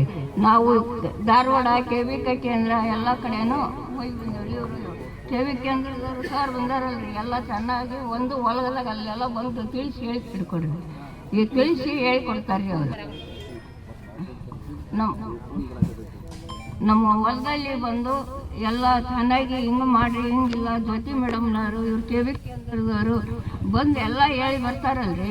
ಅವ್ರ ಅಲ್ಲಿದ್ದು ಇಲ್ಲಿಗೆ ಬಂದು ಹೇಳ್ತಾರಂದು ನಾವು ಅದನ್ನ ಮನಸ್ಸಿಗೆ ಗಮನ ತಗೊಂಡು ಅದನ್ನ ನಾವು ಮಾಡ್ಬೇಕ್ರಿ. ಅದನ್ನ ಸರಿಯಾಗಿ ಇದನ್ನ ಸಾವಯವ ಮಾಡ್ಬೇಕಂದ್ರೆ ದನ ಇರ್ಬೇಕ್ರಿ. ಸಾವಯವ ಕೃಷಿ ಮಾಡೋರಿಗೆ ಸುಳ ನಾನು ಮಾಡ್ತೀನಿ ಏನು ಮಾಡ್ತಂದ್ರೆ ಆಗೋದಿಲ್ರಿ. ಅದು ದನ ಇರಬೇಕು. ಅದನ್ನ ಹೆಂಗಂದ್ರೆ ಒಂದು ಥರ ಹೊಲದೊಂದು ಹುಲ್ಲು ಇರಲಿ, ಮೇವಿರಲಿ, ಹಸೆ ತಪ್ಪಲ, ಗೊಬ್ಬರ, ಹೊಂಗಿ ತಪ್ಪಲ ಅಂದ್ರೆ ಅದಕ್ಕೆ ಗೊತ್ತನೇ ಇದ್ದಿಲ್ರಿ ನನಗೆ. ಹೊಂಗಿ ತಪ್ಪಲ ಅಂದ್ರೆ ನನಗೂ ಬೀಜ ಕೊಡ್ರಿ ಅಂದೆ ಇದ್ರಾಗ ಒಡ್ಡಟ್ಟಿ ಕ್ಯಾಂಪ್ನಾಗ. ಆ ಬೀಜ ನೋಡ್ಬಿಟ್ನಲ್ರಿ, ನಮ್ಮಲ್ದಾಗ ಚೀಲಗಟ್ಲೆ ಕೊಡ್ತೀನಿ ಬರ್ರಿ, ನಮ್ಮೂರ ಜಗ್ಗಲ್ಲವ ಅಂದೇನ್ರಿ. ಆಮೇಲೆ ನಾವು ಏನು ಮಾಡಿದ್ವಿ, ಆ ತಪ್ಪಲದ್ದು ಸತು ಭಾರಿ ರೀ. ಅದು ಹೊಂಗಿ ತಪ್ಪಲದ್ದು ಸೆಣಬುನ ಹಾಕಿ ಸೆಣಬಿಂದು ಬೆಳೆದು ಅದನ್ನು 50 ರೂಪಾಯಿ ಸೇರಿ ನಿಂತಾಗ ಒಂದು 10-20 ಸಾವಿರ ರೂಪಾಯಿಗೂ ಸೆಣಬು ಮಾರಿರ್ತೀನಿ. ಸೆಣಬು ಹಾಕಿರ್ತೀನಿ ಎಲ್ಲ ಇದರಲ್ಲಿ ಹೊಲ್ದಾಗ. ಅದು ತರಕ ಹಾಕಿರಿ ಏನು ಮಾಡ್ಬೇಕ್ರಿ, ಅದು ನಾವು ಸಗಣಿ ಗೊಬ್ಬರ ಎಲ್ಲ ಬೆಲ್ಲ ಎಲ್ಲ ಹಾಕಿ ತರಕ ಹಾಕಿರ್ತೀವಲ್ರಿ. ಒಂದು ತಿಂಗಳ ಮೇಲೆ ಹುಳ ಮೇಯ್ದು ಚಾಪಡಿ ಆದಂಗೆ ಆಗತ್ತೆ ರೀ. ಅದು ಒಂದು ಅದ್ರಾಗ ಒಂದು ಕಟ್ಟಿಗೆ ಚುಚ್ಬೇಕ್ರಿ. ನಾವೇನು ತರ್ತಾರ ಹಾಕ್ತೀವಲ್ರಿ, ಅದ್ರ ಕಟ್ಟಿಗೆ ಚುಚ್ಚಿರ ಖುಷಿ ಕುಂತೇವ ಅಂದ್ರೆ ಗೊಬ್ಬರ ಕೊಳ್ತನ್ನ ಚೆನ್ನಾಗಿ ಗೊತ್ತಾಕೈತ್ರಿ. ಆ ಗೊಬ್ಬರ ತಗೊಂಡು ಆಮೇಲೆ ನಾವು ಗಿಡಕ್ಕೆ ಹಾಕಿ ಬೆಳೆಸಿದ್ರೆ ಗಿಡ ಫಲವತ್ತ ಕೊಡ್ತೈತ್ರಿ. ಆಗ ಹಾಕಿ ತಡನ ಫಲ ಸಿಗೋದಿಲ್ರಿ. ಅದು ಒಂದು ವರ್ಷ ಅಂತೂ ಸಿದ್ದಿಲ್ಲ. 2 ಕಡಿಮೆ 3ನೇ ಏಟಿ ನಮ್ಗೆ ಫಲ ದಕ್ಕತ್ತ. ಇದು ಹೊಲ ಏನು ಚೆನ್ನಾಗಿ ಬರ್ತೀರಿ. ಯಾರು ಇವರು ಬಂದು ಹೇಳಿ ಹೋಗಾರಲ್ಲ, ಹೇಳಿದಾಗ ಮಾಡಿದ್ವಿ ಅದು ಆಗಲಿಲ್ಲ ಅನ್ನಬಾರ್ದು ರೀ. ನಾವು ಒಂದು ವರ್ಷ ಒಂದು ಬೆಳೆ ಕಡಿಮೆ ಬರಲಿ, 2 ಬೆಳೆ ಬರಲಿ, 3ನೇ ಬೆಳೆಗೆ ಎಷ್ಟಾರ ಆತ ಸಾಲಿಲ್ಲ ಪೀಕ್ ಬರ್ತೀರಿ. ಈ ಗೊಬ್ಬರ ತಗೊಂಡು ಹಾಕಿ ಇದನ್ನ ಮಾಡಿದ್ದು ಸಾಲ ಮಾಡ್ಕೊಂಡು ಸಾಲ ಹರಿಯೋಕ್ಕಾಗ್ದಿಲ್ರಿ. ಅದನ್ನ ರಾಜ್ಯದಲ್ಲಿರ್ಬೋದು, ಕೇಂದ್ರದಲ್ಲಿರ್ಬೋದು ಅಧಿಕಾರಕ್ಕೆ ಬಂದಿದೆಯೋ ಅದಕ್ಕೆ ರೈತರ ಅಭಿವೃದ್ಧಿಗಾಗಿ ಬಹಳಷ್ಟು ಕೆಲಸವನ್ನ ಮಾಡಿದೆ. ಅದು ಯಡಿಯೂರಪ್ಪ ಅವರು ಇರ್ಬೋದು, ಈಗಿನ ನಿಮ್ಮೆಲ್ಲರ ನೆಚ್ಚಿನ ಪ್ರಧಾನಿಯಾಗಿರ್ತಕ್ಕಂಥ ನರೇಂದ್ರ ಮೋದಿ ಅವರು ಇರ್ಬೋದು. ಇವತ್ತು ನಮ್ಮ ಆರೋಗ್ಯ ಎಷ್ಟು ಮುಖ್ಯನೋ ಆ ಆರೋಗ್ಯ ಚೆನ್ನಾಗಿರ್ಬೇಕಂದ್ರೆ ನಾವು ಏನನ್ನ ಸೇವಿಸ್ತೀವಿ ಅನ್ನೋದು ಬಹಳಷ್ಟು ಮುಖ್ಯ. ಅದಕ್ಕೆ ನಾವೇನ್ ಬೆಳೆಯನ್ನ ಬೆಳಿತೀವಿ ಆ ಬೆಳೆಯನ್ನ ಬೆಳೀತಕ್ಕಂಥ ಮಣ್ಣನ್ನು ಅಷ್ಟೇ ಆರೋಗ್ಯವಾಗಿರ್ಬೇಕು. ಇವತ್ತು ನಾವೆಲ್ಲರೂ ಒಂದು ಕಾಲಘಟ್ಟದಲ್ಲಿ ಇದ್ದೀವಿ. ಆ ಕಾಲಘಟ್ಟ ಎಂಥದಂದ್ರೆ ಯಾರಿಗೂ ಪೇಷನ್ಸ್ ಇಲ್ಲ, ಯಾರಿಗೂ ಟೈಮ್ ಇಲ್ಲ. ಇವತ್ತು ನಮಗೆ ಬೆಳೆ ಬೇಕಂತಂದ್ರೆ ಅದು ಬೆಳಗೋದ್ರೊಳಗೆ ಬೆಳೆ ಬೆಳಿಬೇಕನ್ನೋ ಮನಸ್ಥಿತಿಯಲ್ಲಿ ನಾವೆಲ್ಲರೂ ಇದ್ದೀವಿ. ಸೊ ಅದು ಬೆಳೆಗಷ್ಟೇ ಅಲ್ಲ, ನಮಗೆ ಆರೋಗ್ಯ ಕೆಟ್ಟರು ನಾವು ಬೆಳಗಾಗೋದ್ರೊಳಗೆ ಆರೋಗ್ಯ ಸರಿಯಾಗಬೇಕು ಅಂತ ಮನಸ್ಥಿತಿಯಲ್ಲಿ ನಾವೆಲ್ಲರೂ ಇದ್ದೀವಿ. ಇವತ್ತು ನಂದೇ ಆರೋಗ್ಯ ಸರಿ ಇಲ್ಲ ಅಂದ್ರೆ ಬೆಳಿಗ್ಗೆವರೆಗೆ ಸರಿ ಆಗ್ಬೇಕು ನಾನು ಅಂತ ಹೇಳಿ, ಅದು ಏನೇ ಇರಲಿ ಡಾಕ್ಟ್ರೇ ಒಂದು ಏನು ಮೆಡಿಸಿನ್ ಕೊಡ್ತೀರಾ ಕೊಟ್ಬಿಡ್ರಿ, ಅದು ನನಗೆ ಬೆಳಗೋದ್ರೊಳಗೆ ಸರಿ ಆಗಬೇಕು ಅಂತ ಹೇಳ್ತೀವಿ. ಮತ್ತು ಡಾಕ್ಟ್ರ್ ಮೊದಲು ಅವನ ಆರೋಗ್ಯಕ್ಕಿಂತ ಕ್ಲೈಂಟ್ ರೋಗಿನೂ ಬೇಕು ಅವನಿಗೆ. ಅದಕ್ಕೆ ಅವನು ಸ್ವಲ್ಪ ಚೆನ್ನಾಗಿರೋ ಹೈ ಆಂಟಿಬಯೋಟಿಕ್ ಸ್ವಲ್ಪ ಸ್ಟಿರಾಯ್ಡು ಹಾಕಿ ಕೊಡ್ತಾನೆ. ಸೊ ಬೆಳಗಾದ್ರೊಳಗೆ ನಾವು ಸರಿ ಹೋಗ್ಬಿಡ್ತೀವಿ. ಮುಂಜಾನೆ 4 ಮಂದಿಗೆ ಹೇಳ್ತಿಲ್ಲ, ಅದು ನಿನ್ನೆ ಹೋಗ್ಬಿಟ್ಟಿದ್ದೆ, ಇವತ್ತು ಪೂರ ಆರಾಮಾಗಿಬಿಟ್ಟು ನೋಡೋದು, ಗಂಟ್ಲ ಜ್ವರ ಎಲ್ಲ ಹೋಗ್ಬಿಟ್ಟತ್ತೆ. ಸೊ ಅದರಿಂದ ಆರೋಗ್ಯದ ಮೇಲೆ ಎಷ್ಟು ಸಮಸ್ಯೆ ಆಗುತ್ತೆ ಅನ್ನೋದನ್ನ ನಾವು ವಿಚಾರ ಮಾಡೋದಿಲ್ಲ. ಸೊ ಅದೇ ಥರ ಇವತ್ತು ಮಣ್ಣು ಫಲವತ್ತಾಗಿರಬೇಕು, ಆರೋಗ್ಯಕರವಾಗಿರಬೇಕು ಅಂತಂದ್ರೆ ನಾವು ಅದಕ್ಕೆ ರಾಸಾಯನಿಕ ಗೊಬ್ಬರಗಳನ್ನು ಕಡಿಮೆ ಯೂಸ್ ಮಾಡಬೇಕು ಮತ್ತು ಕೀಟನಾಶಕಗಳನ್ನು ಕಡಿಮೆ ಯೂಸ್ ಮಾಡಬೇಕು. ಮತ್ತೇನು ಕೃತಕವಾಗಿ ನಾವು ಬೆಳೆಗಳನ್ನು ಬೆಳಿತೀವಿ ಅದನ್ನು ಕಡಿಮೆ ಆಗಬೇಕು. ಸೊ ಅದಕ್ಕೆ ಇವತ್ತು ನಮ್ಮ ನೆಚ್ಚಿನ ಪ್ರಧಾನಿಯಾದಂಥ ನರೇಂದ್ರ ಮೋದಿ ಅವರು ಅದಕ್ಕೆ ಒತ್ತು ಕೊಟ್ಟು ಅದ್ರ ಬಗ್ಗೆ ಶಿಕ್ಷಣ ಕೊಡಬೇಕು, ಅದ್ರ ಬಗ್ಗೆ ತಿಳುವಳಿಕೆ ಮೂಡಿಸ್ಬೇಕು. ಇವತ್ತು ಮಣ್ಣಿನ ಆರೋಗ್ಯ ಚೆನ್ನಾಗಿತ್ತು ಅಂತಂದ್ರೆ ಇವತ್ತು ನಮ್ಮ ಆರೋಗ್ಯ ಚೆನ್ನಾಗಿರುತ್ತೆ. ನಮ್ಮ ಆರೋಗ್ಯ ಚೆನ್ನಾಗಿತ್ತಂದ್ರೆ ಸಮಾಜದ ಆರೋಗ್ಯ ಚೆನ್ನಾಗಿರುತ್ತೆ ಅಂತ ಹೇಳಿ ಈ ಕಾರ್ಯಾಗಾರವನ್ನು ಹಮ್ಮಿಕೊಂಡಿರ್ತಕ್ಕಂಥ ಜಿಲ್ಲಾ ರೈತ ಮೋರ್ಚಾದ ಅಧ್ಯಕ್ಷ ಅಶೋಕ್ ಗುಡದಳ್ಳಿ ಅವರಿಗೆ ಮತ್ತು ಎಲ್ಲ ರೈತ ಮೋರ್ಚಾದ ಎಲ್ಲ ಪದಾಧಿಕಾರಿಗಳಿಗೆ ವಂದಿಸಿ ನನಗೆ ಮಾತಾಡಕ್ಕೆ ಅವಕಾಶ ಮಾಡಿಕೊಟ್ಟು ಈ ಕಾರ್ಯಕ್ರಮದಲ್ಲಿ ಭಾಗವಹಿಸಲು ಅವಕಾಶ ಮಾಡಿಕೊಟ್ಟಂತ ಎಲ್ಲರಿಗೂ ವಂದಿಸಿ, ಕೃಷಿ ಮಾಡಬೇಕಾದ್ರೆ ದನಗಳಿರ್ಬೇಕ್ರಿ ಅಂದ ನಮ್ಮಪ್ಪನ ಕಾಲಕ್ಕನೆ ನಾವು ದಂದಂಕಣ ಮುಚ್ಚಿಬಿಟ್ಟಿವಿ. ನಮ್ಮನೆ ದಂದಂಕಣ 4 ಎತ್ತಿನ ದಂದಂಕಣಿತ್ತು, ಆಮೇಲೆ ಬಂಕ ಇತ್ತು, ಪಡಸಾಲಿ ಇತ್ತು, ಅಡಿಗೆ ಮನೆ ಇತ್ತು. ನಮ್ಮಪ್ಪ ಕೆರ್ಸೆ ಹಾಕಿ ಭತ್ತ ಹಾಕ್ತಿದ್ದ, ನವಣಿ ಹಾಕ್ತಿದ್ದ, ಅಕ್ಕಡಿ ಕಾಳು ಹಾಕ್ತಿದ್ರು. ನಮ್ಮವ್ವ ಬುಕ್ಕಾಡ್ಕೊಂಡು ಅಕ್ಕಡಿ ಕಾಳು ಬಿತ್ತಿ ನಮ್ಮಪ್ಪ ಎತ್ತದ ಮೇಲೆ ಈ ದೇಶಕ್ಕೆ ಅನ್ನ ಕೊಟ್ಟಂತ ವ್ಯಕ್ತಿ ಪ್ರಪಂಚದಲ್ಲಿ ಅವರ ಇದ್ರೆ ಅದು ರೈತನ ಒಬ್ಬನೇ ಅಂತಕ್ಕಂಥ.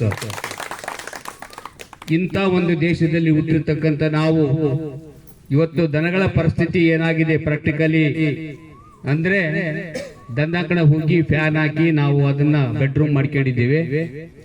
ದನಗಳಂದ್ರೆ ಈಗ ಮಣ್ಣಿನ ತಮಾಷೆಗಷ್ಟೇ ನಾವು ಮಣ್ಣಿನ ಎತ್ತನ್ನ ಶೋಕೇಶ್ನ ನೋಡ್ತೀವಿ. ಯಾರ ಮನೆಗೂ ದನಗಳು ಇಲ್ಲ, ನೀರಾವರಿಗಂತೂ ದನಗಳಿಲ್ಲ, ಹೊರಭೂಮಿಯಾಗಂತೂರು ಏನೋ ದನಗಳು, ಅದು ಮಳೆ ಸಕಾಲಿಕ ಮಳೆ ಇಲ್ಲದ ಕಾರಣ ದನಗಳನ್ನೆಲ್ಲ ಮಾರಾಟ ಮಾಡ್ತಾ ಇದ್ದಾರೆ. ಆ ಕಾರಣ ಒಂದು ದಿವಸಕ್ಕೆ 20,000 ದನಗಳನ್ನ ಕೊಲ್ಲಲ್ಪಡ್ತಾ ಇದೀವಿ.